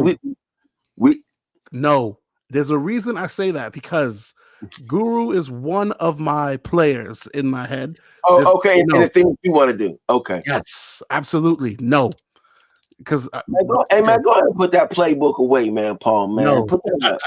So, okay, see, I don't even want to drop this because for me, my first episode would be Goo and Just. I'm gonna leave it there. Let's go. Log off. Let's go home. Let's go. We done. We done for the night. We done for the night. We done. We done for the night. I got you. Hey, now, Paul. We done for the night. But now, put that back up because I don't think Sexual Chocolate understands what you just put up. Put that back up for him. Time out. See, first off, you're not gonna do that to me. First and foremost, not only do I have that signed, I have that in a 9-2. Don't you dare play first appearance of new. I'll tell you what though. I have the second and the third appearance. Let me say the 3 seconds. Hey, sexual. Now you got me fully activated. Nope. I don't want to hear it. Nope. No. But sexual, I can tell you this though. Nope. The domestic version was not the first version to come out. Listen, see. No. Wait. He didn't hear you. He didn't hear me. Nope. I'm gonna tell you again. The domestic version was not the first version. Was not the first one to come out. So predated. Listen, original art, that's yours. When it comes to the comic world, when you come down here to the comic slums, Chocolate, you don't want none of that. Chocolate. He's not hearing you. Nope. I'm fully activated. The chocolate is gone. Chocolate, I tell you what. Matter of fact, he'll learn. On the show. Chocolate, I'm gonna tell you something. I'll battle you for comics. You're not ready. You're not original art. No, matter of fact, y'all think it's a motherfucker. With comics. Please don't put on no more. Giving you that YN energy right now. You know that, right? He's giving you that YN energy. Fuck out of here. Y'all think hey, Chocolate. Who y'all want? Damien Chocolate. What y'all want? Chocolate. Hey, Chocolate. No. I'm gonna go grown man on you. Hey, Chocolate, I'm gonna go grown man on you. How many Matt Baker books you got? Tell me what you want. No. How many Matt Bakers you got? Style right now. Chocolate going Brooklyn style right now. Baker. Hey, Chocolate. How many Baker books you got? Get your books. I'm ready. How many Matt Bakers you got? Get your books. I'm ready. The A side don't listen to the B side. Get your books. I'm ready. The problem is you don't understand what the A side is saying. No, the problem is you think because I'm ignoring you, I'm not absorbing what you're kicking out. The issue is I've been waiting in the tuck for this situation. Listen, if I'm telling you that my episode 1 is Guru versus Just Blaze, hosted boys and girls. I'm not debating that, but I'm just letting you know. That means I've been fully tapped in and ready and prepared. Listen, pulling out some variant covers and some signed models. Who am I? A kid that just came and walked into a comic book shop today? Variant covers? Slow your roll. We doing. Okay, I'll tell you what. Let me go grab a couple X-Men 94s and pull them out for you first. Chocolate's triggered right now. Chocolate's triggered right now. Hey, I'm gonna pull out a couple X-Men 94s for you. A couple. I can see that you playing scrimmage games. Let me know when you want to really play them. Scrimmage games. I see it. You playing scrimmage games. I see it. I'm gonna go grab the Kirby's. I'm gonna go grab the Kirby Black Panthers and all 9/8s for you real quick. Oh my god! And then I want you to play this game with me if you really want to do this. Listen, does he look scared? Maybe he's not smart enough to know that he should be scared playing with me right now. The unmitigated goal. I'm still here waiting. Go get your stuff. Let's go. Unlike you, my ammo been here. He just pulled out the garment and slapped your face with it. My ammo been here. I got good. Hey, pull out some of this bullshit you got. I'll be back. Bullshit. Chocolate didn't even have to get out of his chair. So let me. Chocolate didn't even get out of his chair. He's like, I don't even need to get out my chair to flex right now. So bullshit, right? Who's your GOAT, Paul? My GOAT. Who did you say is the GOAT? Oh, Dennis Cowan. Okay, cool. Would you like to at least see 9/8 candidate signed? Would you like to see a sketch remark? You want to see some? See, I don't have original art. I have things that Dennis Cowan literally said, "Chocolate, here you go." You remember Joe Illidge is my mentor. That means all the milestone goodies, I have access to them. And his boys. I don't give a damn if Stan Lee was your mentor. Let's go. Boys and girls, students of all ages. We up. What we get? So I'm gonna start off hot and heavy. So y'all not gonna listen. Pay attention now. Come back over here, and don't act like you gotta get off the phone and you gotta go to sleep. Because I'm gonna start off hot and heavy. The wife is literally saying, "Shh." Phil's going in Scorpion mode. Come here. The wife is literally saying, I'm coming in hot. I'm here. I'm coming in hot. I can't whisper. I can't. Yeah, hey, listen. See, you gotta be quiet in your house. I ain't got to. See. Woo, let's go. Goo's right. So listen, I'm gonna do this. I'm gonna play fair. Goo, save it for the con. No. I'm not saving up for it. Hey, listen, real quick. He opened this door. We gonna walk through it. Fuck that. Let's go grab some. Go grab some of this bullshit you got. He opened this door. We gonna walk through it. Oh man. Hey, brother. 4-4. First of all, I hope that ain't art because you don't even do that to yourself. Yeah, I gotta admit, Chocolate. Don't pull art up. Don't do it for yourself, and don't bring out no prints. Please don't bring out no print. Listen. You ain't worried about nothing. Let's stop talking. Don't let Phil go pull out the nuclear option. We all gonna die. All right. Let's go. He got yellow colored back books. Oh, damn about no yellow covered new shit. He got backing boards that are yellow. That's a good sign. Let's go, man. Show me something. Very nice. And it's probably this is all love. I know Sexual Chocolate got some heat. Come on now. If you think for a minute we upset or we angry with each other, bullshit. If you've been around people in the barbershop, you don't know shit. Let's go, Chocolate. Give me something. Show me something. All right. See, the beauty is I get to set you up the way I want you to go. Please do. Come on, Marwan trying to instigate right now. Hey, listen. This is all fun and games. We having fun. Let's go. We having a ball. I'm gonna purposely start with the slab. Please, I could do that too. Good. 9/8. Starting early. Can y'all see? Ooh. You turn that background off. Man, turn that weak ass background off, man. Let's go, man. Turn my background off. Make them big, man. Let's go. My background. Put me on full screen, please. Put me on full screen. Put me on full screen, please. He wants the full screen. All right. Full screen, please. Why am I doing this? Where's my producer? You know what? You're absolutely right. Let me produce my damn self. Here we go. Boom. Talk that, Chocolate. Okay. 9.8. Yes, sir. That's nice. That's a yellow label. I wonder who signed that. I'm happy you asked. I thought I told you that. Everybody, talk about it. Talk about it. You ain't got everybody. Is Angelique Roche on there? Oh, snap. Angelique Roche. Talk about it. My boy, Rob Markman, Elisa Martinez, Rochelle Rosenberg, Regine Sawyer, Damian Scott, my guy, Brian Steelfried. There's a certain rapper called Method Man. Don't know how he got here. There's another individual called Charlemagne the God. Don't know how he got here. There's another individual called Dennis Cowan. Wonder how he got here. People don't understand their stuff. We can keep going. That's one. You go. I start off light. I said, let me start off light. That was some light jabs. That was some light jabs. That was very light. Start off light. Keep going. I was light. Keep. We don't dictate how we move here. Floor's on. It's on me? The floor is for you now, man. Goose, stay out of here. Goose, stay out of here. Goose, stay out of here. You see that? 9-8 Jack Kirby. Try again, Chief. First of all, that's not a try again, sir. So obviously you don't understand the significance of what this is, sir. It's between you young bucks and people who know what the fuck we talking about. So here's one say I'm not number 1, 2, 3, 4. That one finally. That one finally made me go, okay. This is Unks versus YNs right now. Unks versus YNs. Unks versus YN. Or 5. Let me say it one more time for you just in case you don't understand. This is number 1, number 2, 9.8.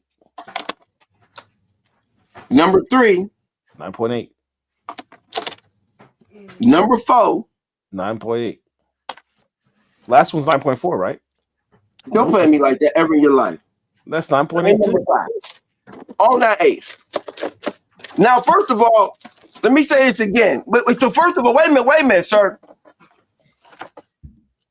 I'm gonna say this again. You don't understand. Who's called you out? That spine is bent. Like, dude, don't pull those out. Hey, listen. 1 through 5. First off, Chocolate. I'm not finished with you, sir. I need you to know. Marwan saying you're kind of stumbling right now, Chocolate. This is old money versus new money. You're gonna pull out some variant covers. You about to be embarrassed because I'm gonna go old school. Okay. I'm gonna go now when I get to my Grail books. Grail books. Go ahead. Pull them out. I just did 5. I just did 5. I'm waiting on you. Let's go. First and foremost, I don't need to pull out 5. You want to pull out Grail books? You need to. No, I don't. Yeah, Goo, you're not in this. No, Modern Grail. Grail books. No such thing as a modern Grail. Modern Grail. That's how you can tell you out of touch and out of date. Yellow label. Modern Grail. That's one. I'll shut all this shit. I tell you what. I'm listening. Talk that shit. Damn. Now you go to sleep. You go to sleep. Ain't no get him chocolate. What the hell you talking about? Chocolate. He just threw. You go to sleep now. Go to sleep. He threw a Hiroshima on you. There's nothing in your collection you could pull out that will top Crown Comics number 3. I'll wait. It's great. It's beautiful. I'll wait.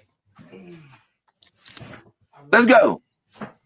Chocolate is talking to his cut. And for those of you who don't understand the importance of this is a Matt Baker book. This is grown folk collecting, y'all. Y'all can get all the and check it out. Sanford, you my homie. I love you to death. You know you my man.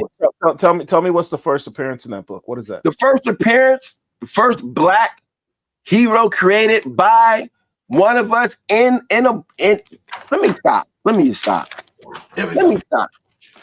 See, you keep bringing these old ass books out. No, see, now you disrespectful.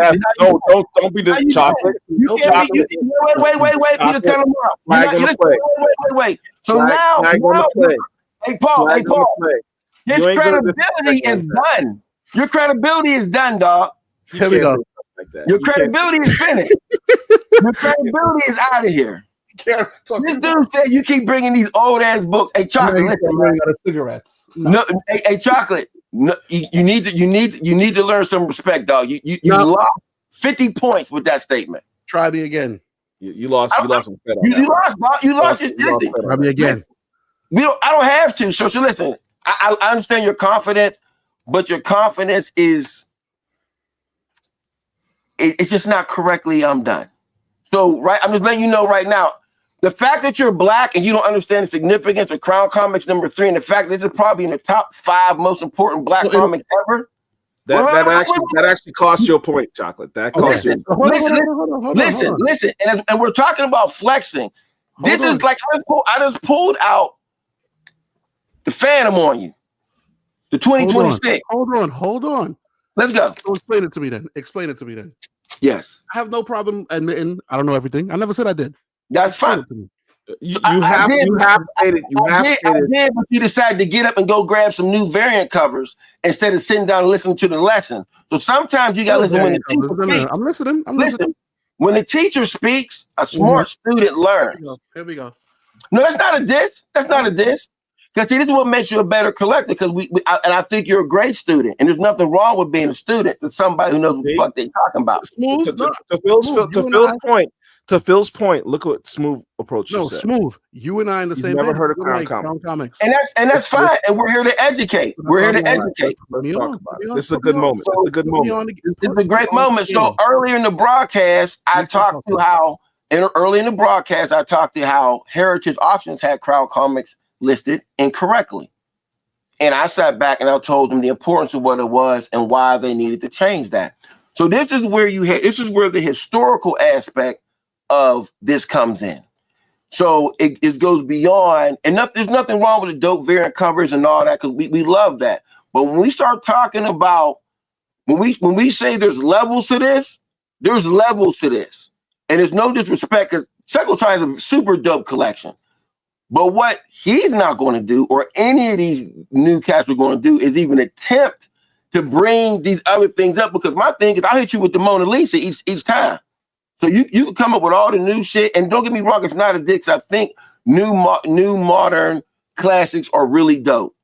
But as soon as Sexual Chocolate said, you keep bringing up these old books, the battle's over. I ain't got to show no more books. Matter of fact, after I showed Crown, that was it. The only book that he can show right now that could top that would be an all Negro or Negro romance, which he has neither of. So I'm finished. I'm actually finished. Matter of fact, he can bring his whole collection up, and I can just do this one more time. Because any serious collector who knows his weight will take this over the next 15 books he shows, and that's not a diss. That's not a diss. Understand. People watch. So I'm happy. Hold on. The Crown Comics #3 is what we refer to as a big boy book. Okay, that's a big boy book. So I'm happy you brought that up. There's a difference when you say we. No, stop. Yes, there is. Whether you acknowledge it, hold on. I let you speak. You're not wrong in your thesis and I'm not saying the book isn't value, but you are absolutely right. So there's two things at play here. You're 100% right, because you dropped the big boy book, and I'm looking at that like, I don't know what the fuck that is. Respectfully, you're absolutely right, because that book don't move me 100%. That book don't move my generation. Whether it's a knowledge gap or you're right, but you can't just because that may not matter to you doesn't mean it doesn't matter to my generation, or our books don't matter to our generation. So let me say this real quick. So this is like when you young dudes want to argue about hip hop. It's a ridiculous conversation. No. Hear me out. I'm a seasoned vet for a reason. My opinion matters for a reason, because I've done the research and I know what's going on. So when somebody like me sit back and tells you, yo, this is the joint you need to understand, this is the one you need to know about. So that's like saying the Frederick Douglasses don't matter because of because now, no, hear me out. We're talking knowledge. Listen very closely. You cannot say this book doesn't move you when the first Black anything should move you because of the melanin in your skin first and foremost. You're taking it out of context. Let me finish. This is why we're Black comic lords. This is the difference. This isn't about the generation. I like fucking Miles Morales as much as the next person. I got an Ultimate Fallout, the first appearance. I got a couple of them. Shit, I got a couple signed. But is that more important than the Crown Comics #3? Absolutely not, my brother. And the reason is for what Professor Time has put right here in the chat. Crown Comics #3 features the first documented feature-length appearance of a Black comic book hero created by Matt Baker, one of the most influential early Black comic artists. So one thing that Phil glossed over, he mentioned it, but he got angry and he didn't focus on it. Understand, when you talk about who is the first Black superhero in comics, now you'll have somebody like Herschel say, well, Lothar is. Sure. But the distinction that Phil made, the first Black hero in comics made by us, that's Crown Comics #3. That's Crown Comics #3. And by Matt Baker, who was probably the greatest Golden Age artist. Matter of fact, the way women are drawn today, good art comes from Matt Baker. So let me give you another thing. Seduction of the Innocent. You know where the comics code comes from? From people like Matt Baker, because of the way he drew white women, and people had an issue with that. See now we talking. This is where the historical aspect of this thing comes into. So there's no disrespect to the new stuff or whatever, but this is where it all comes down to. At the end of the day, this is the big boy situation of comics. So, and anything that Matt Baker does, all his shit goes for a premium. For those who know, yeah. So for those, go on eBay and look up Matt Baker comic books. Copy. Look at Matt Baker covers and look at the money that it goes for. So here's the thing. It's not, and I'm not berating Central Chuck. That's my homeboy. You know I love him, man. We'll talk shit later. But this is the point. Right. So it's just I also need people to understand that when we say that there's levels to this, there are levels to this. I love the variant covers. I love the new art. I love these new dudes more than anybody. But when it comes to, the one thing that I won't do is, and no disrespect to Chocolate or whatever, once we say anything negative about the old school, we're discrediting our history, especially when these artists have to fight harder to do these type of things. There were rumors created about Matt Baker because of the jealousy from white artists and white publishers. See, we get deep with it, but that's a whole other story. Am I lying, Paul? Am I lying? You're not lying. You're not lying. But you're going on. This. Hey, listen. This shit gets deep. This isn't just about comics. This is about our history. Matter of fact, Matt Baker was from Carolina. He moved to Pittsburgh. He's a Pittsburgh cat. I'm in the process of getting a street named after this guy. Like this is real right here. So we can continue if you want to. So that's the only distinction I want to make here, just so people understand. There's a difference between there's a difference between being. I understand. There's a difference between being a comic collector and a comic curator. Okay, when you're picking up books like that, it's about collecting a part of your history. Right? It's about collecting a part of our history. These are books that define the culture of Black comic culture. You know what I mean? Right. So you can have a hot book. Everything that's behind Chocolate is a hot book. For sure. I would never outright try to battle Chocolate. I tried to do it and he embarrassed me. I had to tuck my chain in. Understand. But there's comic collecting and there's curation of history, and these are books that you cannot find. You can't find these books. Well, it's not can't find, right? So take me for a perfect example. I have no idea. I have no problem saying, all right, cool. The knowledge gap was definitely there. But my thing is, it's not even my thing. If Phil didn't bring that book out, like literally, he brought that book out, I glossed over it. I'm like, what the fuck is this? I'm like, that didn't register to me. All Negro registered to me. What's the other one that Darius has? Lobo registers to me. I'm not saying those books are better, but I know those books. That Crown book meant nothing to me. It blew right over my head. So I was like, what is this book? Keep moving. But see, here's the problem. Here's the thing. Talking about the best baseball players of all time and not mentioning Satchel Paige. Right. So here's the thing. So the thing is, it's like the history is, you know, my whole thing is when I'm flexing, I be making my jokes, but I try to put some historical context behind it. Right. So when we sit back and we talk about Crown, we've actually talked about Crown Comics a lot on BCL. We talked about it, we posted about it a lot. And I'm glad you said so. What happens a lot of times, it glosses over y'all, but let me tell you something. These white collectors will buy up our black books. Talk about that. And we don't even, and they'll be the ones that have it, and then we finally go get it, you're outpriced because they sat back and they knew the history. Because when I made that comment, I was like, get that old book out of here, 100%, because I didn't understand the certificate of it. I'm just like, it's another Browns book. I honestly didn't understand it. Right. So here's the thing, though. As a collector now, you're charged now. Well, no, now I know better now. 100%. You're charged now. Read what Rico says right here. Voodoo is the first undeniably black featured hero in comics and the first black hero to have his own feature in a comic book. Heritage Auctions really dropped the ball on that. So hold on. So stay there for 10 seconds, right? So two things.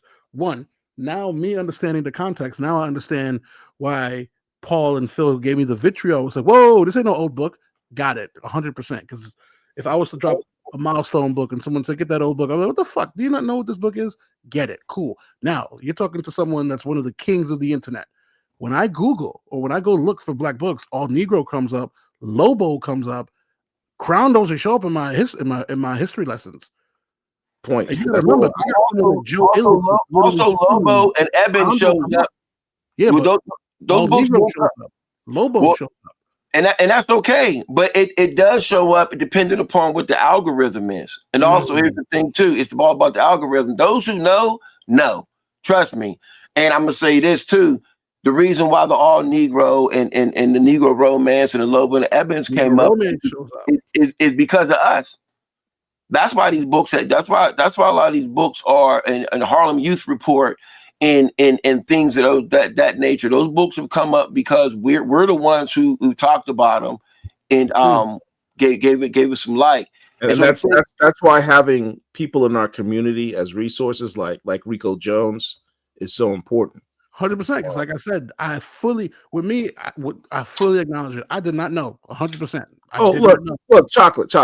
I learned about that book that particular book I learned about 30 years ago. But a lot of books, about that shit, a lot of these historical books, I just learned in the last 5 years from being. I'm learning about this shit right now. I'm telling you, it's nothing to be ashamed of or anything like that. Listen, we learn it every day. We literally went through this in real time. I learned about it in real time, 100%. Ain't no shame. So let me say this to everybody that's out there. Matt Baker. If you find a book with a Matt Baker cover, you struck gold. And we'll go through and you can. Matter of fact, what you can do is do the knowledge. Go back to previous BCL broadcasts, and we've done entire broadcasts on Matt Baker and the importance of who he is. BCL's past broadcast is a library of knowledge. Just don't watch the one on Wednesday. Go back, research, and see some of the things that are in there. And I'm not even in the one that's in particular. Look up brothers like Ken Quattro and things of that nature. Read. There's all these books that can give this to you. I got a whole stack of Matt Baker information over here, and it's important because these brothers were important. When I say this one more time, when you hear the term "good girl art," that comes from Baker. Baker drew women in a way that white folks had no choice but to hire him to do their books. They had no choice. They hired him in spite of, because he was so good. At good wages. Good wages. Had to. And he was fly. He was from Pittsburgh. He was from the crib. He looked good. He had a bunch of hate and he strived. He was the man. You know, he's up there with the Frazzettas and the Kirbys. For more of this, let me circle back because I'm trying to contain you guys. For more of this, check out sometimes you gotta let it happen. The collectors panel at the BCL Virtual Con on December 6th. We just had one of the members who's going to be a part of that panel. Shout out to Amber Shears. She's going to be a part of that panel as well. No, I get it, Paul, but you got to let it happen because think about it. Between myself and Phil, if we didn't have that exchange, we would not be having this conversation right now. For sure. 100%. For sure. But this is what but I do want Central Chocolate. I would like for you to show the books that you want to show next. At this point, for what? No, we're not battling. At this point, for what? It's not like, look, anyone who's a collector knows that. No, just go ahead. You got some heat, man. Let's go. The brother brought out the bitter root. I mean, I'll be honest. I just wanted to drop the Joker, Deuce, Ace, and Spades on him real quick and win all the books, and then we can keep on playing. But I want to. I mean, but listen. Let's go. Let's show some heat. I know you got some heat. I want to see some heat, dog. Listen. With me, I have no problem admitting. Listen, if unanimously you're gonna drop a nuclear bomb, my grenades ain't gonna matter at this point. Yeah, but we don't see what you got, though. Let's go. I'll save my grenades. I mean, I'll save my grenades. Let's look, Bitterroot, triple sign, remark, double, Bitterroot, triple sign, remark. I don't have that. Literally only 100 copies made of this shit. Let me see that. Icon hardware. Oh shit! Hold on, man. Get that background off. Take that background off. The only other book that I have a static book where I am literally the only person in America that can sell it. Icon hardware. This is the homage to Green Lantern 88. Oh, is that signed by Daryl Banks? Signed by Daryl Banks. Signed by Dennis Cowan. Signed by Reggie Hudlin. 9/8. And then I would literally break into your house and steal that. And then I have static international cover that can only be sold in America by me. It's the Super Shock. I literally sold one yesterday. I'll literally put it up on the screen for y'all. But there's a static Shadow Dakota. And Amber, make sure you bring your heat at the con. I'm just bring your heat. Bring your heat. Hold on. Let me show you. There's a static Shadow. We're going to be showing different levels of collecting. Absolutely, because here I am sitting in my hubris. I'm like, the man shows a freaking bomb, and I'm like, okay, move on. Yeah, but I've been collecting comics for over 40 years, and I'm looking at Chocolate's collection. I'm like, I feel like a punk. Well, that's not. Well, you also got to understand. I'm using my connections. I got Sway next door. I got Damien 2 blocks. Nick Draper Ivy lives 2 blocks from me. Being in New York is great. Here we go. This is what I'm talking about. Y'all won't let me go to bed. This is good, man. This is good shit, man. Let's go, man. It's exciting. Let's go, man. Cause I'm gonna go to bed in a minute. This one book and we can close it. Show me some heat, man. I ain't done. Shit. Let me go to bed. Hold on. Here it is, right here. Boom. This is what I want to show y'all. Let me share my screen. Let me steal it. Amber, you got 3 weeks to get your stuff back.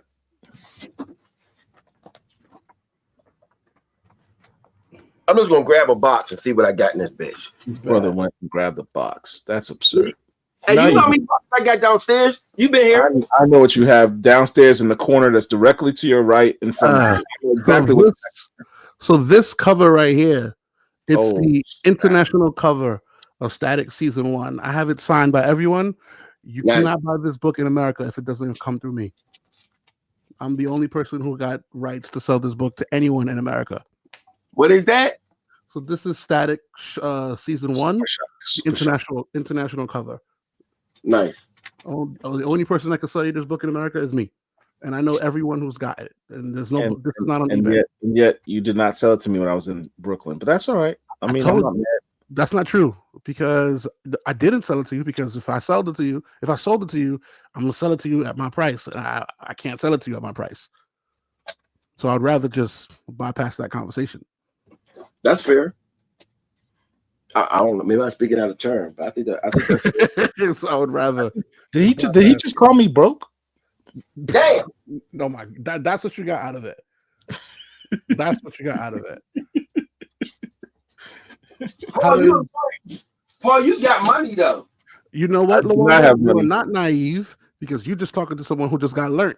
with the crown. So you are not naive at all. One thing about me, I talk that big boy shit, but I have listen, I'm a big proponent of the way you give it is how you get it. Pause. I'm talking that big boy shit. When I got learned, you got to sit there and learn the big boy shit so that next time this shit don't happen again. Just make sure your ass shows up to shows up to OAX. The next time I'm gonna have me some. What I know about this book right here? Not a damn thing. Oh boy. Do your research. I own that book because of you. I know you got one of these, right? You want to talk about? You want to talk about chocolate? Learning from other people in the community. Phil taught me. Well, no, put that Calvin back up.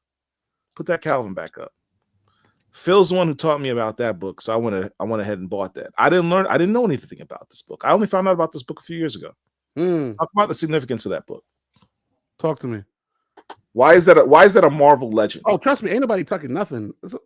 So this particular book, so what's funny is there's a story. There's a story about this book that I don't want to tell because I got something that we're about to tell the more generic. If you actually read the book, Phil, we got a problem. Guru, I feel like Guru want to get involved so badly. Like now, Guru's over instigating really because he's like the Joe Reed. We talk about Reed. We ain't cracking everything open. So if something's worth some money, you don't touch the Mona Lisa. I let that sit on the wall. No, that's why you buy two of them. You better bring some heat. You better bring some. Listen, this is a book everybody should get. Talk to me. Little Kids Calvin. Little Kids Calvin may have been the second first. Which issue number? Oh, so number 10, actually. So number 10, I got a couple of these. I was buying these when nobody knew what they were. People always say that the Gunhawks was the second black with a title or whatever, but it was actually Little Kids Calvin. We'll go to some big boy books. We'll do. Let's go. It is the first what? Little Kids Calvin. What is number 10? What is it? Go ahead and say it, sir. I think it was the first self-titled, or was it second? What you said, Gunhawks. It was the second. It was the second. The second self-titled black book by Marvel Comics. Black and the dude who drew it was like 16 years old or something. Like he was a kid. Like maybe like 14 years old. Was a black guy was 14 years old, and there's no information on him. Like shortly thereafter, like it's such a mystery. Phil, question for you. What was that book? Was it Crown 3? Crown Comics, yes. What issue number? Wait. What is Guru saying? Number 3. Crap. If you don't know the stories, you don't know the book, man. We just you know what? I'm not. We gonna let at this point Guru just wants to join or have his. You know what? And we do read him, brother Guru. But some things I'm not opening, man. So I don't have the. So Phil, now let me bring you. Let me YN school you now. Oh, well, that's not real, Ryan. Let me IT school you. So what I do, I'll buy a dope book. Me being one of the kings of the internet, there's tons of sites, legal and I'll download the PDF and I'll read that. Legal and gray area where you can read the book. You ain't got to physically open it. Absolutely, for sure. So we're not talking about the story content. We're just talking about the value in historical situations in particular points. Right. Yeah, there are little kids. This, of course, is Little Kids Here for Hire. So me and Rico were discussing that, and that's where I was, we were saying that was the number 2. Everybody knows what this is. That's my grail. That is my grail. I have those. There you go. Thanks for the clarification, Rico. This is why we love Professor Todd. That's what we said. This is why we love Professor Todd. Yeah, but trophy never played the game. Man, listen. Guru, say that for the collector's thing. Is live? Hold on. What is this one? Is Live Wire glass variant Lobo 8.5.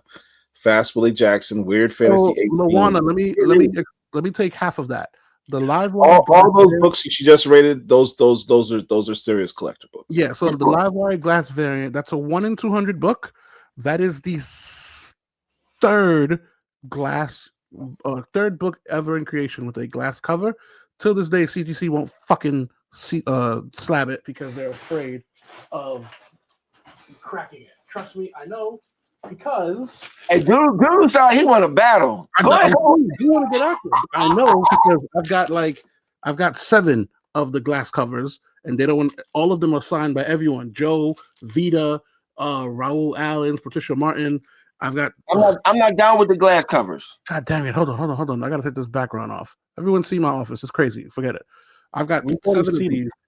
I've got 7 of these shits. This is the first 2, and they won't CGC it. So that's when you say glass cover, is it actually glass? Yes. So I'm literally holding it. It's literally, hold on. Oh, fuck it. You don't put fingerprints on it? Where's your black gloves? Black gloves. I ain't Phil. I don't got art. I'm not saying it to be this. I'm saying I don't have art. Look. Nice. It's legit glass. You can see the you can see the thickness. It's legit glass. So can it shatter? I'm asking a dumb question because I don't know. I don't know anything about it. Yes, it's tempered. But if I was to take it in, whoosh, it would absolutely shatter. And it's UV. So when you open it though, does it open all the way? Yes, and it glows in the dark as well. So what? Mm-hmm. I bought these books when they were $100 a pop. Now one book is like $1,000, if they have any more left. But yeah, hold on. So it's a book. It's a full book. And I thought I was special because I had some metal books. Yeah, the metals I don't like because I feel those are gimmicks. And I'm coming from a whatnot world, so that's why. But yeah, it's a regular book with the comic. It's issue 1, but if you can see, that's glass. That's thick glass. Yes, he definitely. I'm somebody that. Listen, when he come on the thing, man, everybody gonna get to it. Everyone does not have a giant size X-Men 1 Guru. So Guru, he has more money than most people. And so Guru is not allowed to battle. No, I need a matter of fact. I need to literally send Guru. What do they call them shits when you have like a holding deal? Literally, you are not allowed to battle. I gotta let him come in the battle. He can get in the battle. No, it's all good. I need matter of fact. Let me call Rob. What the fuck is he doing?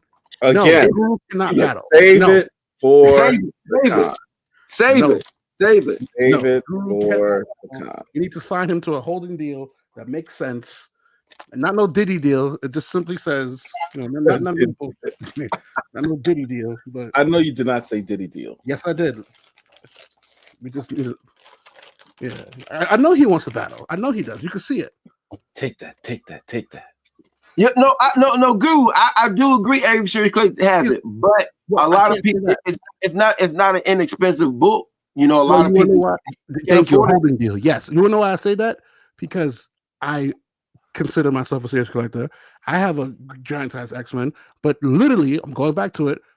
Phil dropped a nuclear bomb, and I walked past that shit like it was rainstorm. So take it with a grain of salt. And man, it's going on 1 o'clock. We are going crazy. This is a good. I need to go to bed. Yeah, pause on the video. Yeah, I'm pulling a Richard right now. I need to go to bed. Listen, go to bed, man. Hey, listen though, on some real shit though. Once you go down that Matt Baker rabbit hole, man, you can be like, oh, this is crazy, and then you start getting the books are expensive as shit. Yeah, then you'll get into like A.C. Hollingsworth and things of that nature. But I do know that the giant size X-Men and Daredevil #1s and all that, those are, you could be a serious collector and not be able to afford them. You know what I'm saying? So that's not. I just bought it. Done. You bought what? Crown #3? Yep. Screw you. Let's go. Listen, I talk too much shit to be behind the 8-ball. That's a double fact. I talk way too much shit to be behind the 8-ball. Listen. You didn't buy the photocopy version, did you? No, I made sure. I fucked up. I saw that shit at $10, and I was like, "There's no way." I said, "There's no way." I just paid $420. Shit. Oh, that's a good price. You got it for $420? You don't understand when I tell you I'm the king of the internet. Paul, what did I tell you when I was 10 years old? What happened? We leave it there. You think it's a game? You got it for $420? I don't use my powers for negativity, but I'm nice on the internet. So is that like a 0.5? Like, what the hell? Listen. You got to remember, I am a black man who has a Fortune 500 company reporting to me. I have white people 60, 50 reporting to me as a black man. I have 10 people. Listen, when I tell you I don't play with this internet IT game, this shit. Phil does comics. He DJing.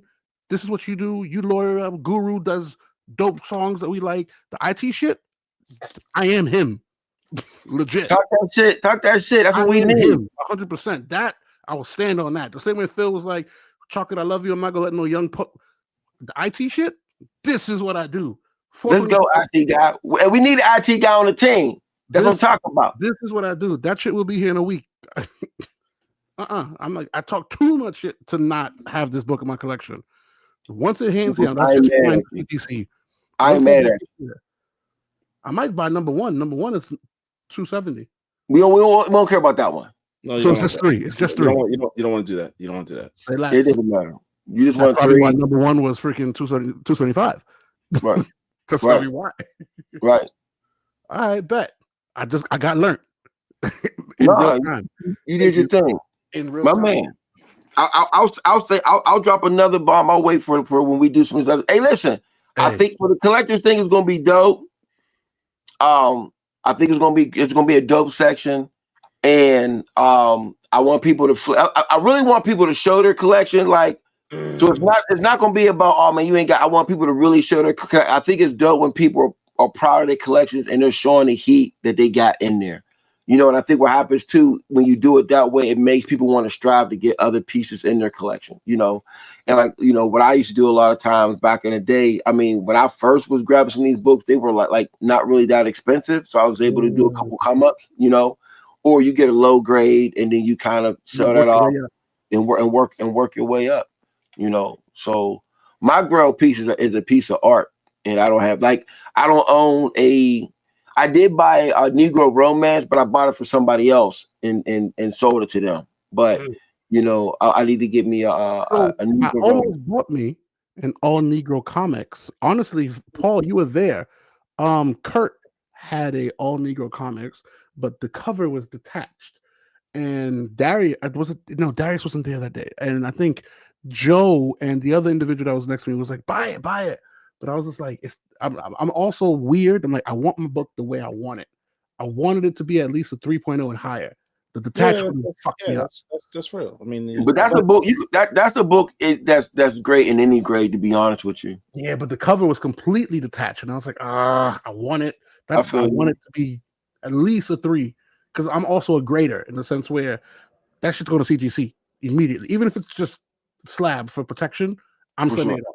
It don't need to be signed. Some books just have like that Crown. Just having it alone is enough. For sure. Yeah. For sure. There's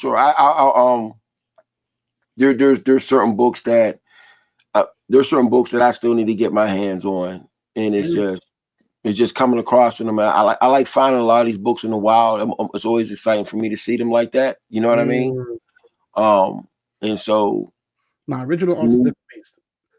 I said, what the fuck? Listen, I talk too much big boy shit for me not to have my ducks in order. This can never happen again. This can never happen again. I talk too much shit, too much New York, as my mother says, for me to have this. When we get off camera, I'm gonna give you another book to get. I don't want to throw it on her yet. So then that way you can really talk your shit there. When we get off camera, I need to know that website that you just bought that. No, listen. So I'm happy you said that, because Paul just did the same thing. So I'm sitting here and I saw one $10, and I'm like, ain't no way Phil just killed me with a $10 book. And then it said photocopy, and I was like, oh hell nah. I said, oh hell nah. 420 is ridiculous. 420 sounds super low too, but if you got it, you got it. Yeah, the book it was definitely yellowing. It didn't look. I mean, when I get it, I'll take a look and really. But just to have it, just so I can, you know what I mean? Say I have it, take it from there. No, you good to go. Whatever condition you got it in, if you got one, you got one. So. Yeah, I'm excited. As you should be, my brother. Appreciate it. All right. So now, see, look at that. See, a 5.0 in that book. So that means my book is lower because a 5.0 slab in that book is going for $700. That's still not a bad price. That's not. I mean, the last one I think that's over 3,000. That's what I'm saying. Guru, are we only doing black books? Hell no. We doing all books, baby. Hell no. I'm not going. Guru. Yeah, I'm like Rico, man. These prices that you're quoting me are just unreal. So there's I'm not gonna say it here, but you gotta click on the link. He said it's not going for whatever price you just. That's not the price. You gotta click on the link. Oh yeah. No, there's one that's it's not 700. Let me see. Because there's one that's on the top site. When I say top site, so let me teach y'all my language. Top site is every website that a regular person can go to, and then a bottom site, pause, or dark site is not really dark web, but it's gray, right? So on the top site, there's one for $9.50, and on the bottom, there's one for $5. So it's like, okay, cool, but there's one for like $9.50, if you will. I'm just getting the rules. The rules is as we go. Literally, I mean, the holding deal that you're gonna sign to will, and you know what I'm talking about because you were literally talking about it right then, and we was fleshing it out right then and there. Blah blah blah blah blah blah. That I'm working on that one, but for this, it's just a little bit, Phil's gonna set the rules, and I don't think it's so. We battling right now. Phil's situation is gonna be more. Yo, show me a collection. I got this. I got that. I got this book when I was 10. I like this. Whatever. I got this art piece when I was whatever. More like that, if you will. Phil, correct me if I'm wrong. That's fine. Yeah, that's fair. That's fair. Yeah. Put it back to us. There we go. Yeah, but Guru want to fight. I can see it. Guru want to fight. He want to get in the ring. Like he's like, listen. Yeah. So this is what we're talking about. So this is where I'm worried about this book. I'm not trying to make no discrepancies or whatever because I know like that's what I just brought up. The last copy sold for $4,000 on Heritage. So $420 book is kind of so. I will send you in a moment. Actually, I can't send you where I got it from. I'll tell you what, we just wait in 2 weeks and we open that shit live. Wait till we get it. Yeah. At that point, we just wait till we get it. Point blank. Yeah. We just wait till we get it. We crack that shit live. Hey y'all, and listen. We should also do like we should be dope too, man. We should do like a curation of we should come up with like challenges. We should come up with like 1 week or 1 month. Like we assemble our best, hip hop comics, our best such and such comics, our best this, our best that. All right, we're done. Let's go sleep. I'm done, man. I got video I gotta edit. I got video I gotta edit. Let me be up because I could do this all day, man. I could go crazy. He was bringing out guns. He was just in case. All right. Just get it with more heat. Just get it with some more disparities. Nah, I need to get that. So BCL family in 2 weeks. This is I know. First off, stop. Put it down. I'm a big battle rap fan. I was there. I was literally in the crowd when Mook battled freaking Mills. My battle rap people, did y'all see Cassidy and Easy's the block? Yes. Did y'all see that? I'm a heavy battle rap fan. Smack till I die, baby. Oh my gosh. We gonna change BCL. We gonna change BCL. Matter of fact, Paul, I'm saying it here. I would like a section carved out of BCL talk about battle rap and comics because I got to get my man Loaded Lux here. I got to get Mook, my boy Rex, Charlie Clip. Man, understand. The BCL YouTube channel is just that. It's a channel. Oh man! If you want to do a show, do a show. It's a channel. It's a platform. Now you're taking us down the rabbit hole. It's a platform. If you do any show you want, just call us and let us know. Yeah, let's do it. Yeah, I mean, but we're done. I'm gonna stop talking. All right. It was good, man. It's on some real, man. It's 1 o'clock. I'm talking every comics. time I say I'm about to go to bed, you start talking again. Look, everybody, December 6th, BCL Virtual Comic-Con. Show up. If you want to get the exclusive back behind the scenes with all the cool stuff that makes chocolate smile. Do the smile chocolate. Yeah, when you see that, you about to get some dope shit. If you want that, come get your BCL membership. It's $5. Go to the YouTube channel, get your membership.